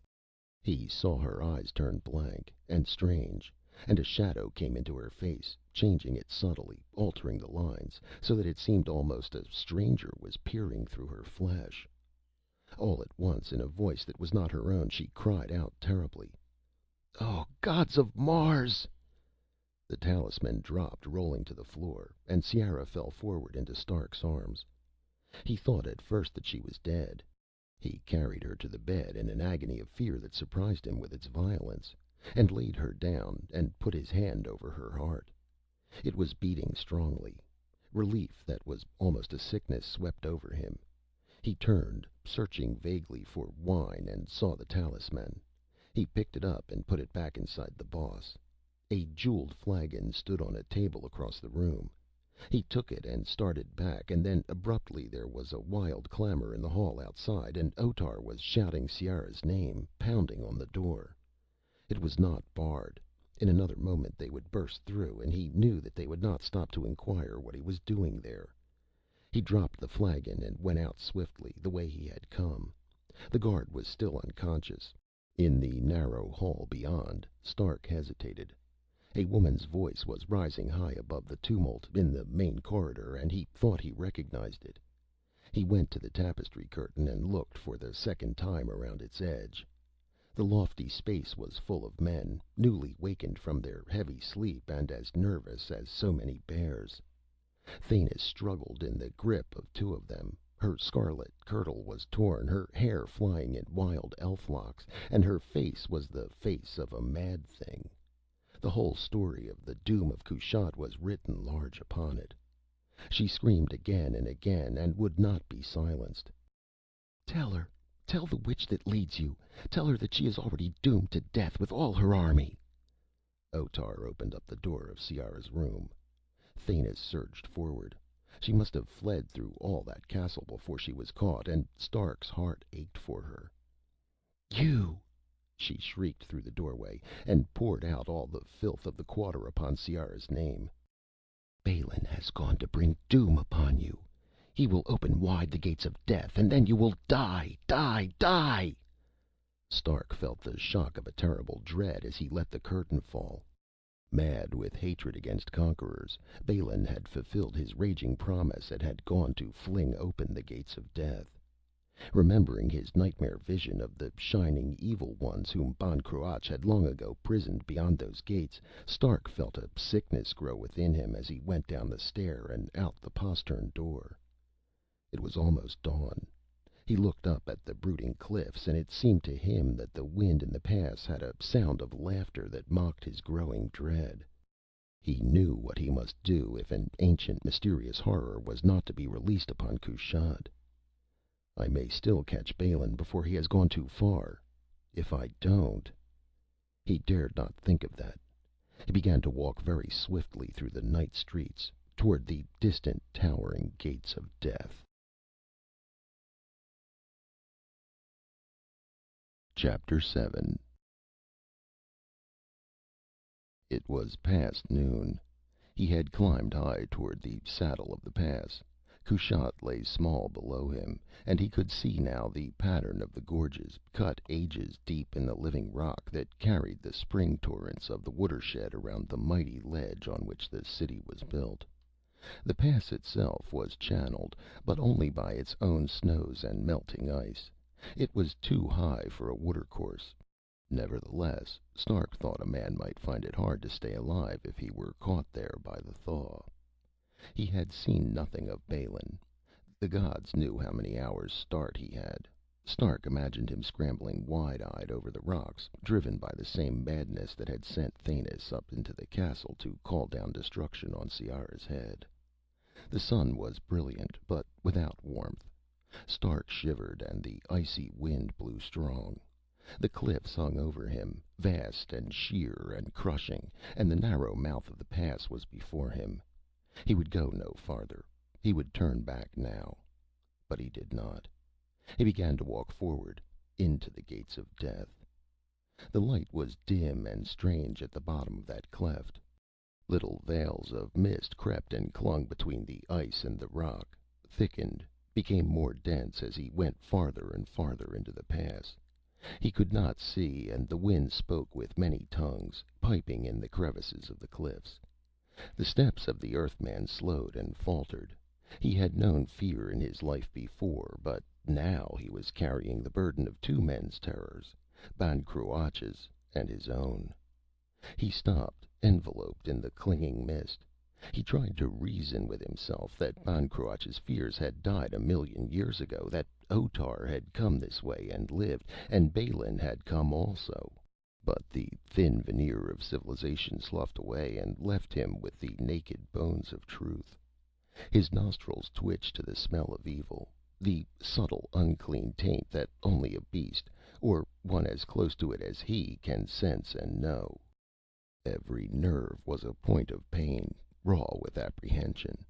An overpowering recognition of danger, hidden somewhere, mocking at him, made his very body change, draw in upon itself and flatten forward, so that when at last he went on again he was more like a four-footed thing than a man walking upright. Infinitely wary, silent, moving surely over the ice and the tumbled rock, he followed Balin. He had ceased to think. He was going now on sheer instinct. The pass led on and on. It grew darker, and in the dim, uncanny twilight there were looming shapes that menaced him, and ghostly wings that brushed him, and a terrible stillness that was not broken by the eerie voices of the wind. Rock and mist and ice. Nothing that moved or lived. And yet the sense of danger deepened, and when he paused, the beating of his heart was like thunder in his ears. Once, far away, he thought he heard the echoes of a man's voice crying, but he had no sight of Balin. The pass began to drop, and the twilight deepened into a kind of sickly night. On and down, more slowly now, crouching, slinking, heavily oppressed, tempted to snarl at boulders and tear at wraiths of fog. He had no idea of the miles he had traveled, but the ice was thicker now, the cold intense. The rock walls broke off sharply. The mist thinned. The pallid darkness lifted to a clear twilight. He came to the end of the gates of death. Stark stopped. Ahead of him, almost blocking the end of the pass, something dark and high and massive loomed in the thinning mists. It was a great cairn, and upon it sat a figure, facing outward from the gates of death, as though it kept watch over whatever country lay beyond. The figure of a man in antique Martian armor. After a moment Stark crept toward the cairn. He was still almost all savage, torn between fear and fascination. He was forced to scramble over the lower rocks of the cairn itself. Quite suddenly he felt a hard shock, and a flashing sensation of warmth that was somehow inside his own flesh, and not in any tempering of the frozen air. He gave a startled leap forward and whirled, looking up into the face of the mailed figure with the confused idea that it had reached down and struck him. It had not moved, of course, and Stark knew, with no need of anyone to tell him, that he looked into the face of Ban Cruach.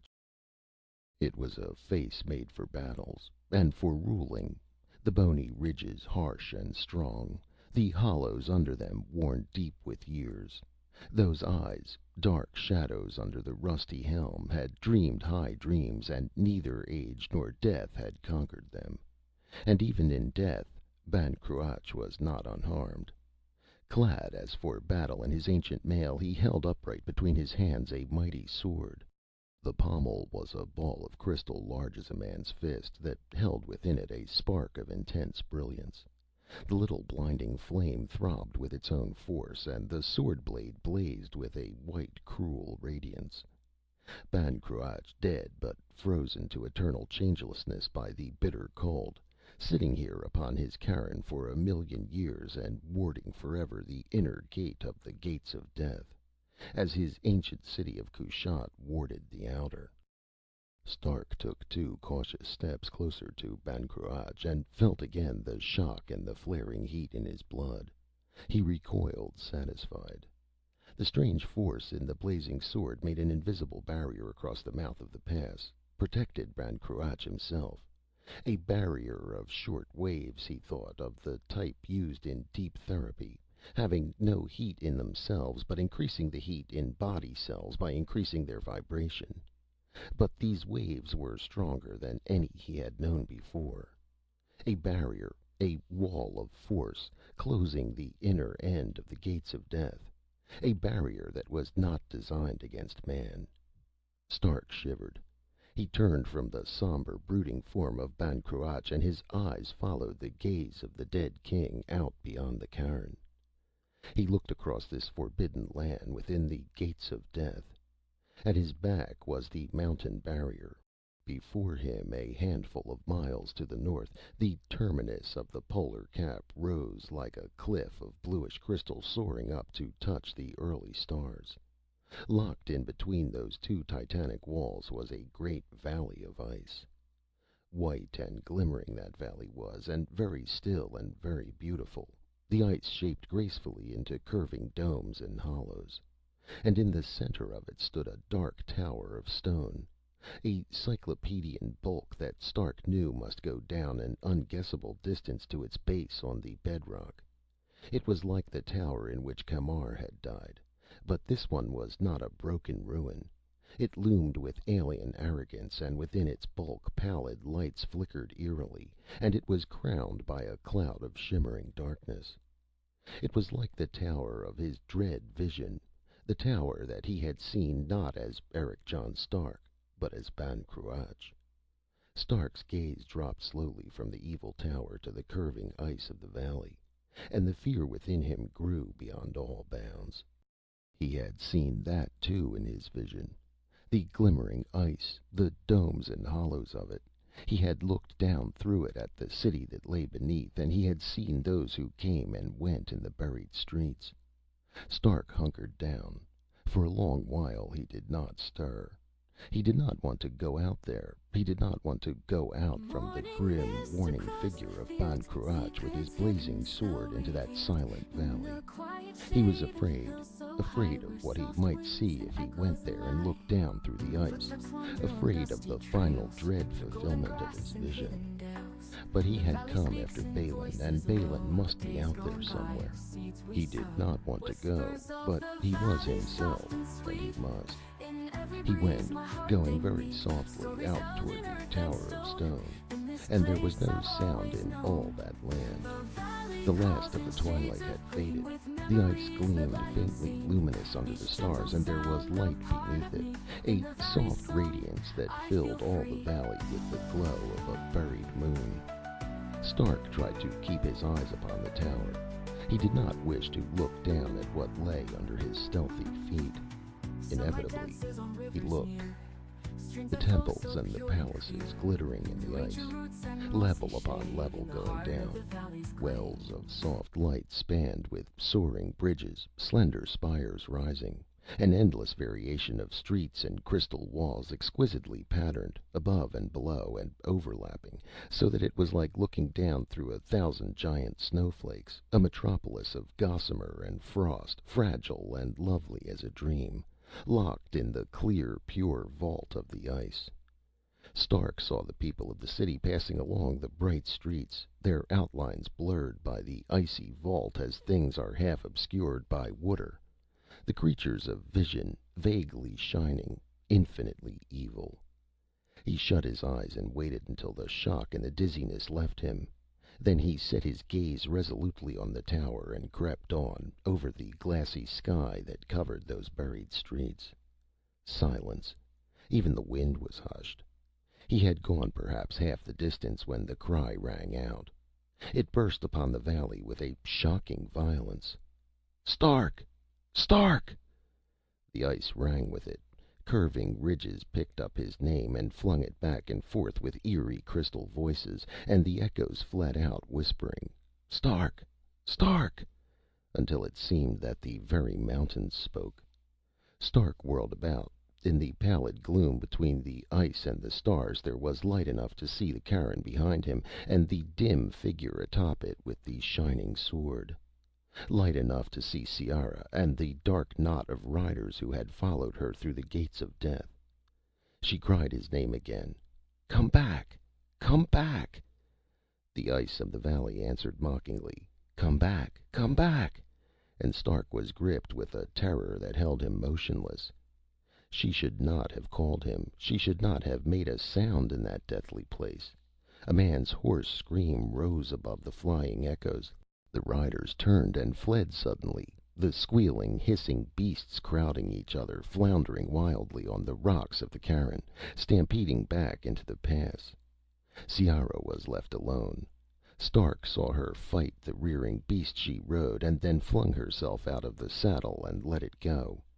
She came toward him, running, clad all in her black armor, the great axe swinging high. "Behind you, Stark! Oh, gods of Mars!" He turned. Then he saw them, coming out from the tower of stone. The pale, shining creatures that move so swiftly across the ice, so fleet and swift that no man living could outrun them. He shouted to Ciara to turn back. He drew his sword, and over his shoulder he cursed her in a black fury because he could hear her mailed feet coming on behind him. The gliding creatures, sleek and slender, reed-like, bending, delicate as wraiths, their bodies shaped from northern rainbows of amethyst and rose. If they should touch Ciara, if their loathsome hands should touch her. Stark let out one raging cat-like scream and rushed them. The opalescent bodies slipped away beyond his reach. The creatures watched him. They had no faces, but they watched. They were eyeless, but not blind, earless, but not without hearing. The inquisitive tendrils that formed their sensory organs stirred and shifted like the petals of ungodly flowers, and the color of them was the white frost fire that dances on the snow. "Go back, Ciara!" But she would not go, and he knew that they would not have let her. She reached him, and they set their backs together. The Shining Ones ringed them around, many feet away across the ice, and watched the long sword and the great hungry axe, and there was something in the lithesome swaying of their bodies that suggested laughter. "You fool!" said Stark. "You bloody fool!" "And you?" answered Ciara. "Oh, yes, I know about Balin, that mad girl screaming in the palace. She told me. And you were seen from the wall, climbing to the gates of death. I tried to catch you." "Why?" She did not answer that. "They won't fight us, Stark. Do you think we could make it back to the cairn?" "No, but we can try." Guarding each other's backs, they began to walk toward Ban Cruach and the pass. If they could once reach the barrier, they would be safe. Stark knew now what Ban Cruach's wall of force was built against, and he began to guess the riddle of the gates of death. The Shining Ones glided with them, out of reach. They did not try to bar the way. They formed a circle around the man and woman, moving with them and around them at the same time, an endless weaving chain of many bodies shining with soft jewel tones of color. They drew closer and closer to the cairn, to the brooding figure of Ban Cruach and his sword. It crossed Stark's mind that the creatures were playing with him and Ciara, yet they had no weapons. Almost he began to hope. From the tower where the shimmering cloud of darkness clung came a black crescent of force that swept across the ice field like a sickle and gathered the two humans in it. Stark felt a shock of numbing cold that turned his nerves to ice. His sword dropped from his hand, and he heard Ciara's axe go down. His body was without strength, without feeling, dead. He fell, and the Shining Ones glided in toward him. Chapter 8. Twice before in his life Stark had come near to freezing. It had been like this, the numbness and the cold, and yet it seemed that the dark force had struck rather at his nerve centers than at his flesh. He could not see Ciara, who was behind him, but he heard the metallic clashing of her mail and one small whispered cry, and he knew that she had fallen too. The glowing creatures surrounded him. He saw their bodies bending over him, the frosty tendrils of their faces writhing as though in excitement or delight. Their hands touched him, little hands with 7 fingers, deft and frail. Even his numbed flesh felt the terrible cold of their touch, freezing as outer space. He yelled, or tried to, but they were not abashed. They lifted him and bore him toward the tower, a company of them, bearing his heavy weight upon their gleaming shoulders. He saw the tower loom high, and higher still above him. The cloud of dark force that crowned it blotted out the stars. It became too huge and high to see at all, and then there was a low, flat arch of stone close above his face, and he was inside. Straight overhead, 100 feet, 200, he could not tell, was a globe of crystal fitted into the top of the tower as a jewel is held in a setting. The air around it was shadowed with the same eerie gloom that hovered outside, but less dense, so that Stark could see the smoldering purple spark that burned within the globe, sending out its dark vibrations. A globe of crystal with a heart of sullen flame. Stark remembered the sword of Ban Cruach and the white fire that burned at its hilt. 2 globes, the bright cord and the dark. The sword of Ban Cruach touched the blood with heat. The globe of the tower deadened the flesh with cold. It was the same force, but at opposite ends of the spectrum. Stark saw the cryptic controls of that glooming globe, a bank of them, on a wide stone ledge just inside the tower, close beside him. There were shining ones on that ledge tending those controls, and there were other strange and massive mechanisms there, too. Flying spirals of ice climbed up inside the tower, spanning the great stone well with spidery bridges, joining icy galleries. In some of those galleries Stark vaguely glimpsed rigid, gleaming figures like statues of ice, but he could not see them clearly as he was carried on. He was being carried downward. He passed slits in the wall and knew that the pallid lights he had seen through them were the moving bodies of the creatures as they went up and down these high-flung icy bridges. He managed to turn his head to look down, and saw what was beneath him. The well of the tower plunged down a good 500 feet to bedrock, widening as it went. The web of ice bridges and the spiral ways went down as well as up, and the creatures that carried him were moving smoothly along a transparent ribbon of ice no more than a yard in width, suspended over that terrible drop. Stark was glad that he could not move just then. One instinctive start of horror would have thrown him and his bearers to the rock below, and would have carried Ciara with them. Down and down, gliding in utter silence along the descending spiral ribbon, the great glooming crystal grew remote above him. Ice was solid now in the slots of the walls. He wondered if they had brought Balin this way. There were other openings, wide arches like the one they had brought their captives through, and these gave Stark brief glimpses of broad avenues and unguessable buildings, shaped from the pellucid ice and flooded with the soft radiance that was like eerie moonlight. At length, on what Stark took to be the 3rd level of the city, the creatures bore him through one of these archways into the streets beyond. Below him now was the translucent thickness of ice that formed the floor of this level, and the roof of the level beneath.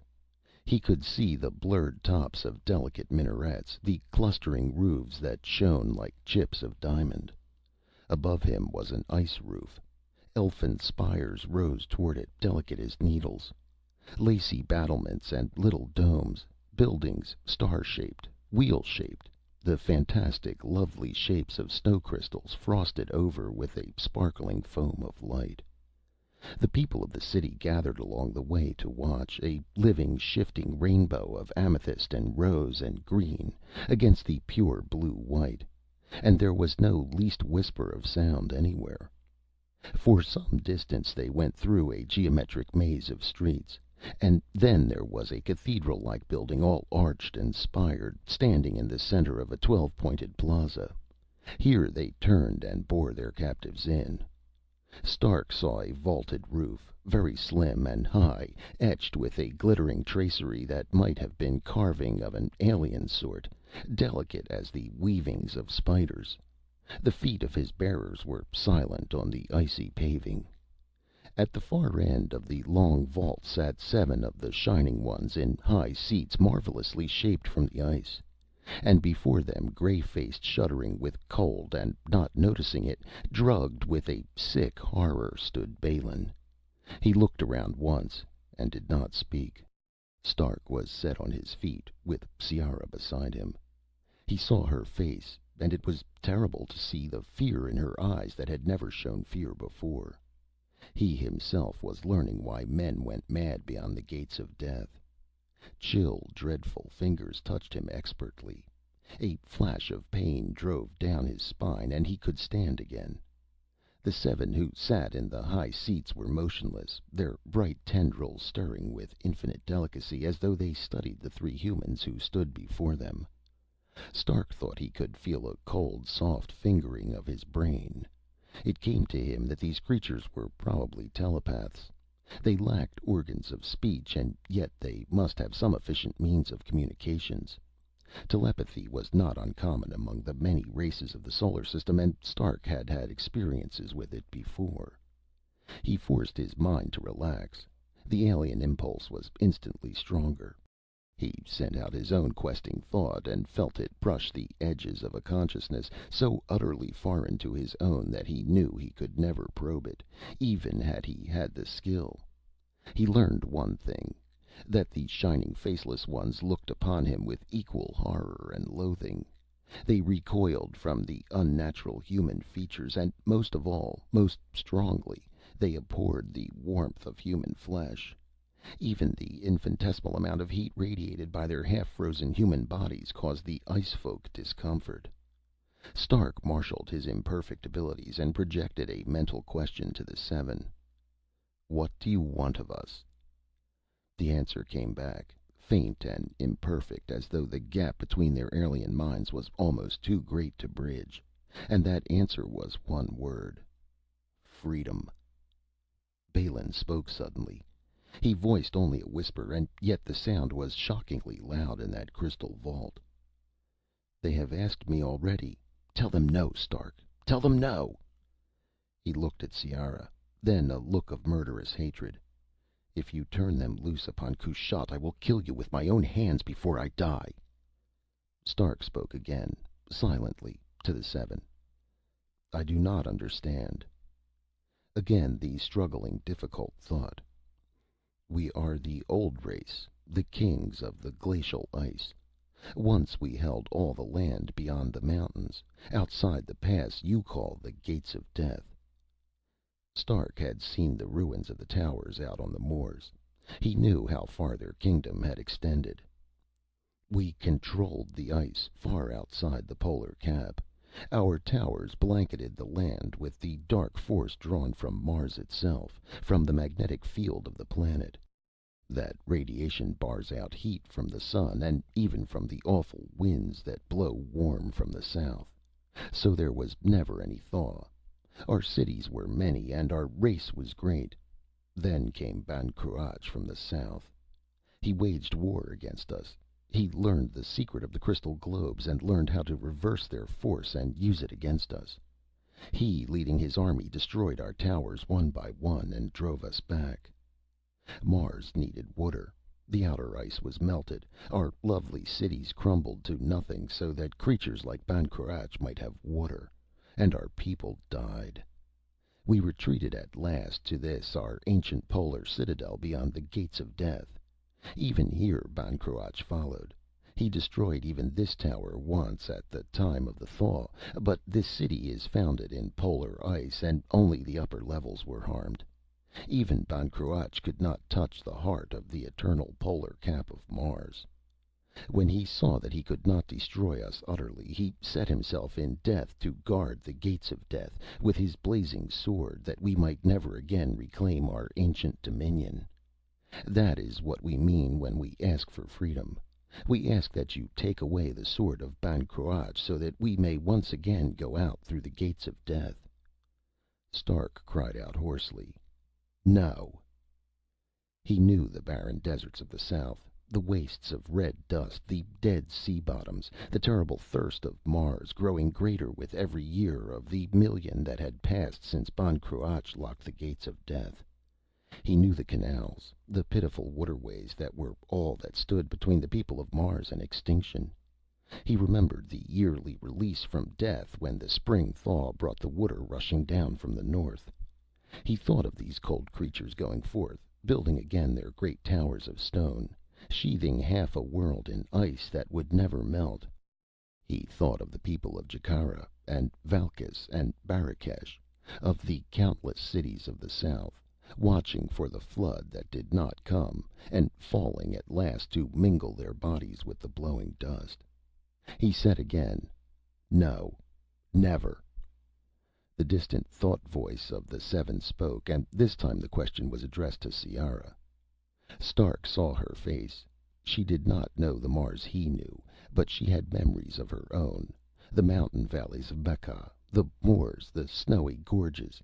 She looked at the shining ones in their high seats and said, "If I take that sword, it will be to use it against you as Ban Cruach did." Stark knew that the seven had understood the thought behind her words. He felt that they were amused. The secret of that sword was lost 1,000,000 years ago, the day Ban Cruach died. Neither you nor anyone now knows how to use it as he did. But the sword's radiations of warmth still lock us here. We cannot approach that sword, for its vibrations of heat slay us if we do. But you warm-bodied ones can approach it. And you will do so, and take it from its place. One of you will take it. They were very sure of that. We can see a little way into your evil minds. Much we do not understand, but the mind of the large man is full of the woman's image, and the mind of the woman's turns to him. Also there is a link between the large man and the small man, less strong, but strong enough. The thought voice of the seven finished. The large man will take away the sword for us because he must, to save the other two. Ciara turned to Stark. "They cannot force you, Stark. Don't let them. No matter what they do to me, don't let them." Balin stared at her with a certain wonder. "You would die to protect Kushat?" "Not Kushat alone, though its people too are human," she said, almost angrily. "There are my red wolves, a wild pack, but my own. And others." She looked at Balin. "What do you say? Your life against the Norlands?" Balin made an effort to lift his head as high as hers, and the red jewel flashed in his ear. He was a man crushed by the falling of his world, and terrified by what his mad passion had led him into, here beyond the gates of death. But he was not afraid to die. He said so, and even Ciara knew that he spoke the truth. But the seven were not dismayed. Stark knew that when their thought voice whispered in his mind. "It is not death alone you humans have to fear, but the manner of your dying. You shall see that before you choose." Swiftly, silently, those of the ice folk who had borne the captives into the city came up from behind, where they had stood withdrawn and waiting. And one of them bore a crystal rod like a scepter, with a spark of ugly purple burning in the globe den. Stark leaped to put himself between them and Ciara. He struck out, raging, and because he was almost as quick as they, he caught one of the slim, luminous bodies between his hands. The utter coldness of that alien flesh burned his hands as frost will burn. Even so, he clung on, snarling, and saw the tendrils writhe and stiffen as though in pain. Then from the crystal rod a thread of darkness spun itself to touch his brain with silence, and the cold that lies between the worlds. He had no memory of being carried once more through the shimmering streets of that elfin, evil city, back to the stupendous well of the tower, and up along the spiral path of ice that soared those dizzy hundreds of feet from bedrock to the glooming crystal globe. But when he again opened his eyes, he was lying on the wide stone ledge at ice level. Beside him was the arch that led outside. Close above his head was the control bank that he had seen before. Ciara and Balin were there also, on the ledge. They leaned stiffly against the stone wall beside the control bank, and facing them was a squat, round mechanism from which projected a sort of wheel of crystal rods. Their bodies were strangely rigid, but their eyes and minds were awake, terribly awake. Stark saw their eyes, and his heart turned within him. Ciara looked at him. She could not speak, but she had no need to. "No matter what they do to me." She had not feared the swordsman of Kushat. She had not feared her red wolves when he unmasked her in the square. She was afraid now. But she warned him, ordered him not to save her. "They cannot force you, Stark. Don't let them." And Balin, too, pleaded with him for Kushat. They were not alone on the ledge. The ice folk clustered there, and out upon the flying spiral pathway, on the narrow bridges and the spans of fragile ice, they stood in hundreds, watching, eyeless, faceless, their bodies drawn in rainbow lines across the dimness of the shaft. Stark's mind could hear the silent edges of their laughter. Secret, knowing laughter, full of evil, full of triumph. And Stark was filled with a corroding terror. He tried to move, to crawl towards Ciara, standing like a carven image in her black mail. He could not. Again her fierce, proud glance met his, and the silent laughter of the ice folk echoed in his mind, and he thought it very strange that in this moment, now, he should realize that there had never been another woman like her on all of the worlds of the sun. The fear she felt was not for herself, it was for him. Apart from the multitudes of the ice folk, the group of 7 stood upon the ledge, and now their thought voice spoke to Stark, saying, "Look about you. Behold the men who have come before you through the gates of death." Stark raised his eyes to where their slender fingers pointed, and saw the icy galleries around the tower. Saw more clearly the icy statues in them that he had only glimpsed before. Men set like images in the galleries.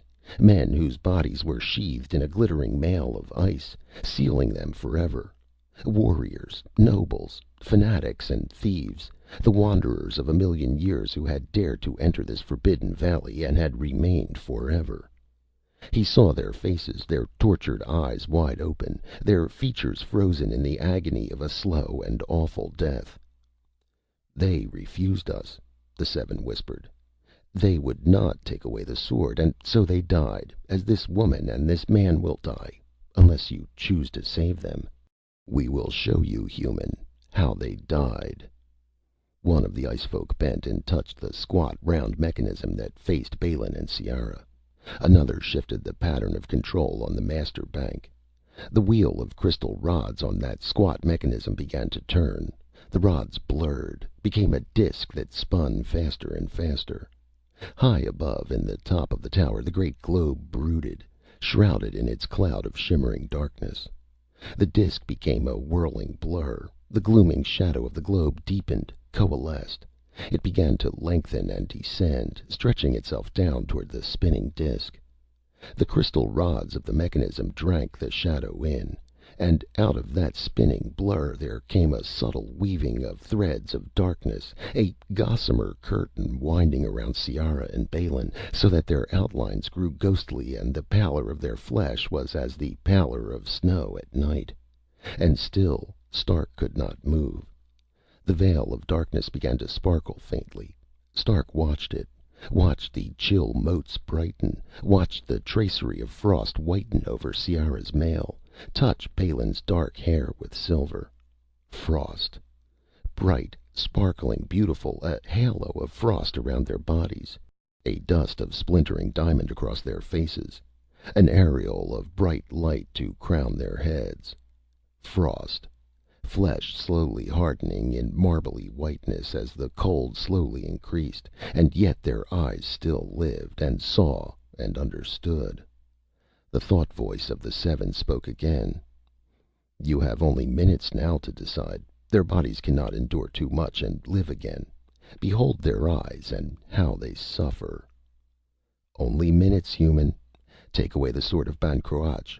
Open for us the gates of death, and we will release these 2 alive."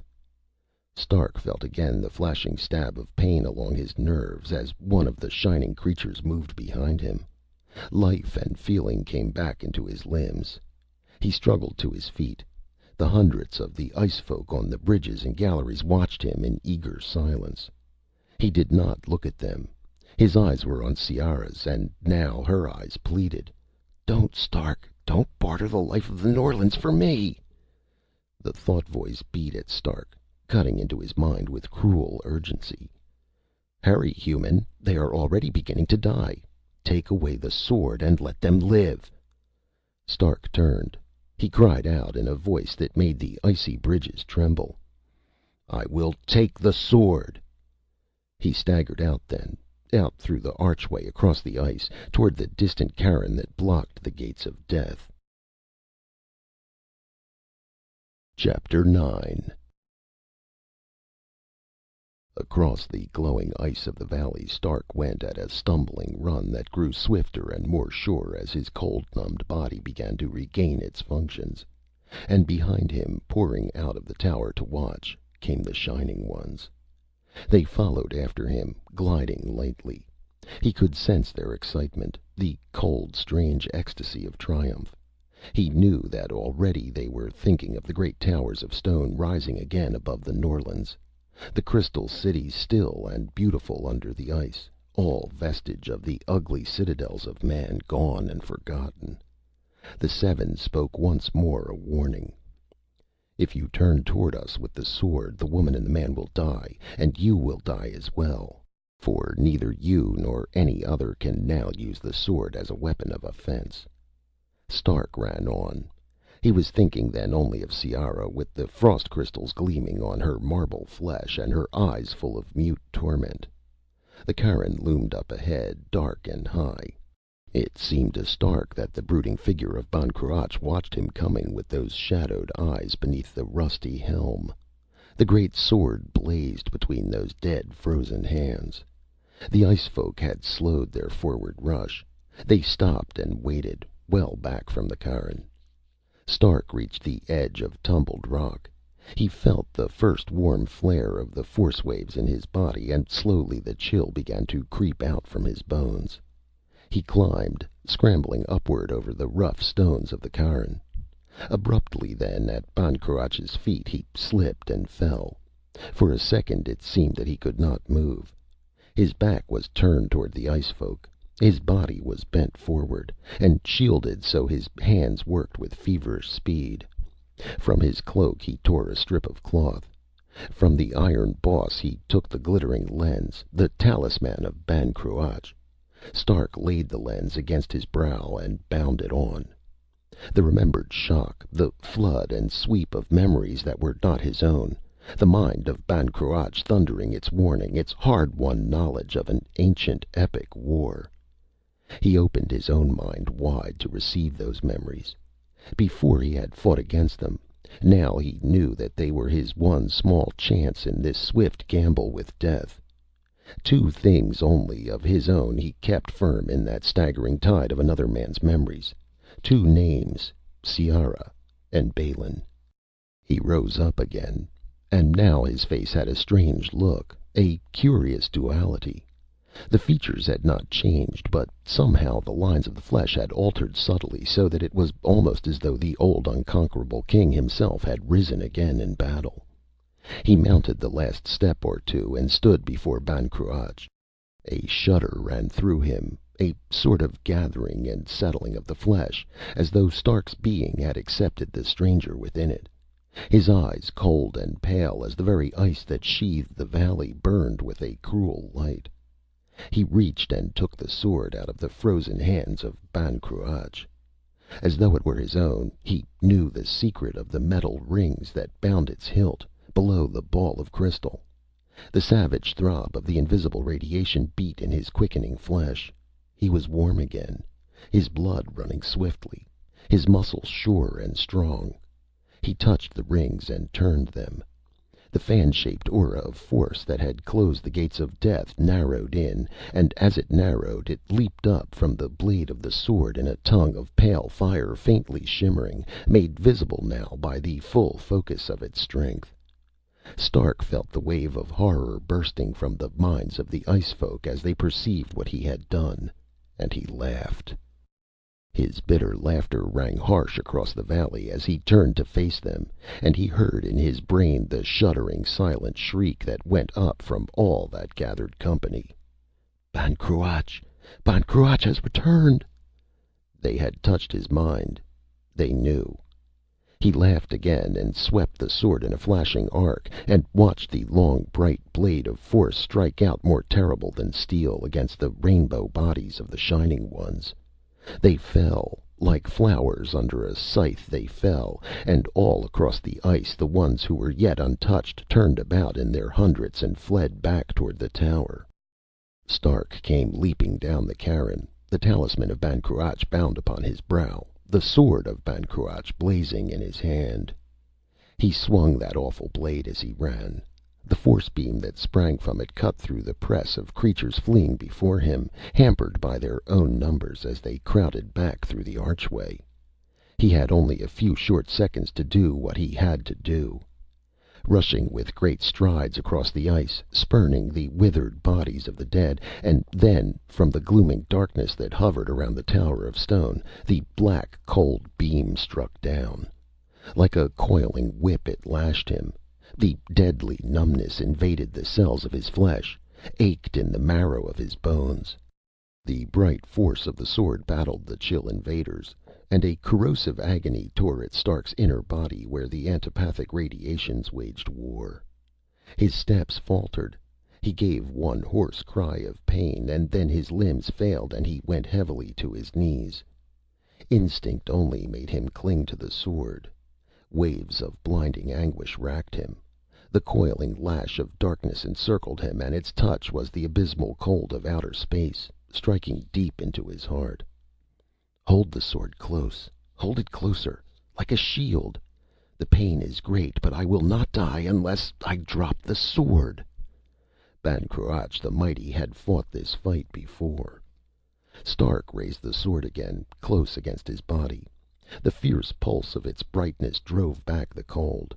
Not far, for the freezing touch was very strong, but far enough so that he could rise again and stagger on. The dark force of the tower writhed and licked about him. He could not escape it. He slashed it in a blind fury with the blazing sword, and where the forces met, a flicker of lightning leaped in the air, but it would not be beaten back. He screamed at it, a raging cat cry that was all Stark, all primitive fury at the necessity of pain. And he forced himself to run, to drag his tortured body faster across the ice. Because Ciara is dying. Because the dark cold wants me to stop.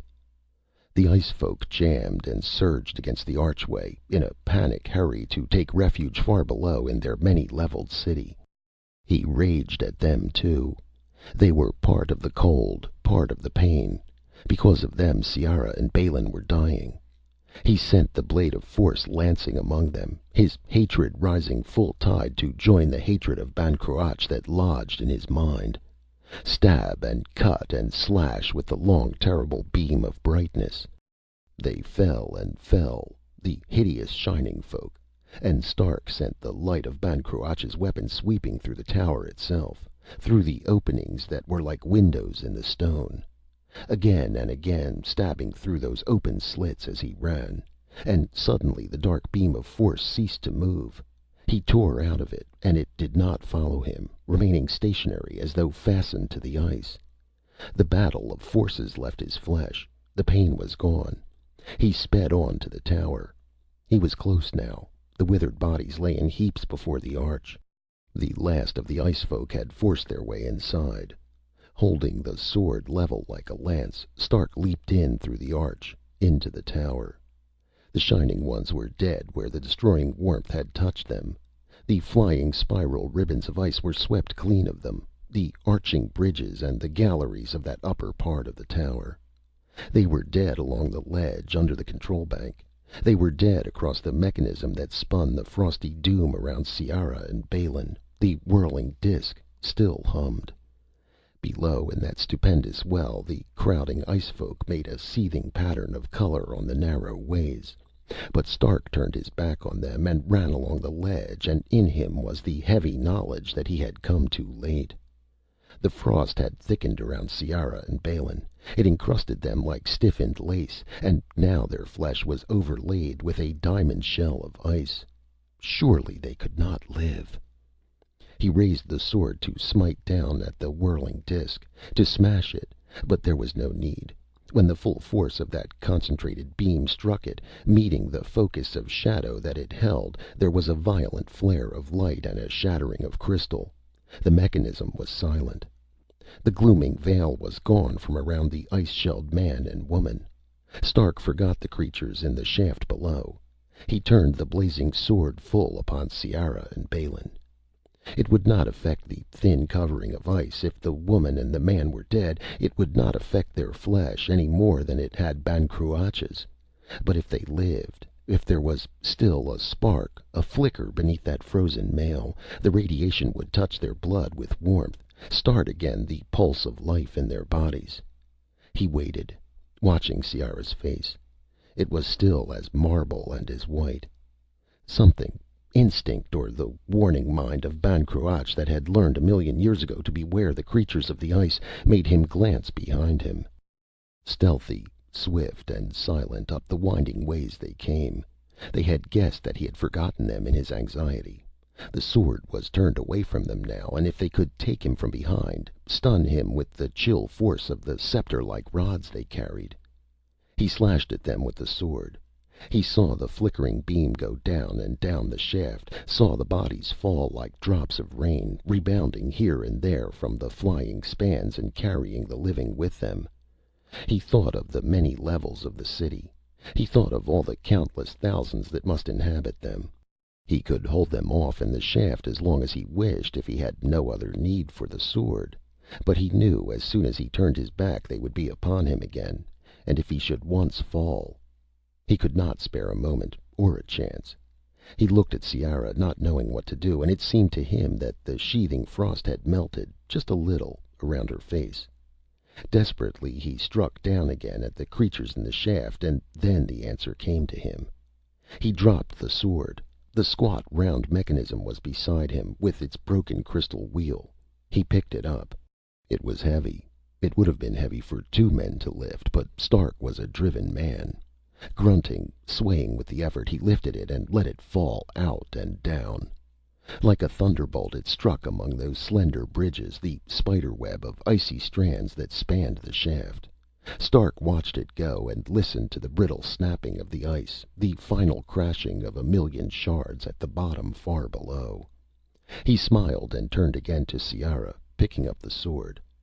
It was hours later. Stark walked across the glowing ice of the valley toward the cairn. The sword of Ban Cruach hung at his side. He had taken the talisman and replaced it in the boss, and he was himself again. Ciara and Balin walked beside him. The color had come back into their faces, but faintly, and they were still weak enough to be glad of Stark's hands to steady them. At the foot of the cairn they stopped, and Stark mounted it alone. He looked for a long moment into the face of Ban Cruach. Then he took the sword and carefully turned the rings upon it so that the radiation spread out as it had before, to close the gates of death. Almost reverently he replaced the sword in Ban Cruach's hands. Then he turned and went down over the tumbled stones. The shimmering darkness brooded still over the distant tower.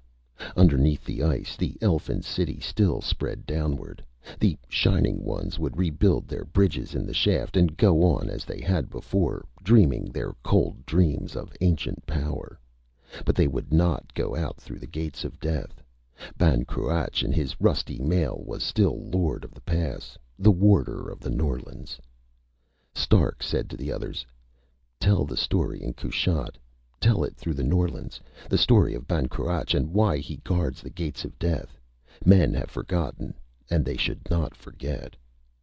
They went out of the valley then, the two men and the woman. They did not speak again, and the way out through the pass seemed endless. Some of Ciara's chieftains met them at the mouth of the pass above Kushat. They had waited there, ashamed to return to the city without her, but not daring to go back into the pass again. They had seen the creatures of the valley, and they were still afraid. They gave mounts to the three. They themselves walked behind Ciara, and their heads were low with shame. They came into Kushat through the riven gate, and Stark went with Ciara to the king's city, where she made Balin follow too. "Your sister is there," she said. "I have had her cared for." The city was quiet, with the sullen apathy that follows after battle. The men of Mekh cheered Ciara in the streets. She rode proudly, but Stark saw that her face was gaunt and strained. He, too, was marked deep by what he had seen and done, beyond the gates of death. They went up into the castle. Thanis took Balin into her arms and wept. She had lost her first wild fury, and she could look at Ciara now with a restrained hatred that had a tinge almost of admiration. "You fought for Kushat," she said unwillingly, when she had heard the story. "For that at least I can thank you."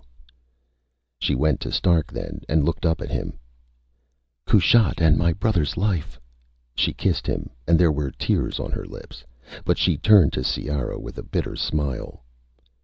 "No one can hold him any more than the wind can be held. You will learn that." She went out then with Balin, and left Stark and Ciara alone in the chambers of the king. Ciara said, "The little one is very shrewd." She unbuckled the hauberk and let it fall, standing slim in her tunic of black leather, and walked to the tall windows that looked out upon the mountains. She leaned her head wearily against the stone. "An evil day, an evil deed, and now I have Kushat to govern, with no reward of power from beyond the gates of death. How man can be misled!" Stark poured wine from the flagon and brought it to her. She looked at him over the rim of the cup, with a certain wry amusement. "The little one is shrewd, and she is right. I don't know that I can be as wise as she. Will you stay with me, Stark, or will you go?" He did not answer at once, and she asked him, "What hunger drives you, Stark? It is not conquest, as it was with me. What are you looking for that you cannot find?" He thought back across the years, back to the beginning, to the boy N'Chaka, who had once been happy with Old One and little Tika in the blaze and thunder and bitter frosts of a valley in the twilight belt of Mercury. He remembered how all that had ended, under the guns of the miners, the men who were his own kind. He shook his head. "I don't know. It doesn't matter." He took her between his two hands, feeling the strength and the splendor of her, and it was oddly difficult to find words. "I want to stay, Ciara. Now. This minute. I could promise that I would stay forever. But I know myself. You belong here. You will make Kushat your own. I don't. Some day I will go." Ciara nodded. "My neck also was not made for chains, and one country was too little to hold me. Very well, Stark. Let it be so." She smiled, and let the wine cup fall.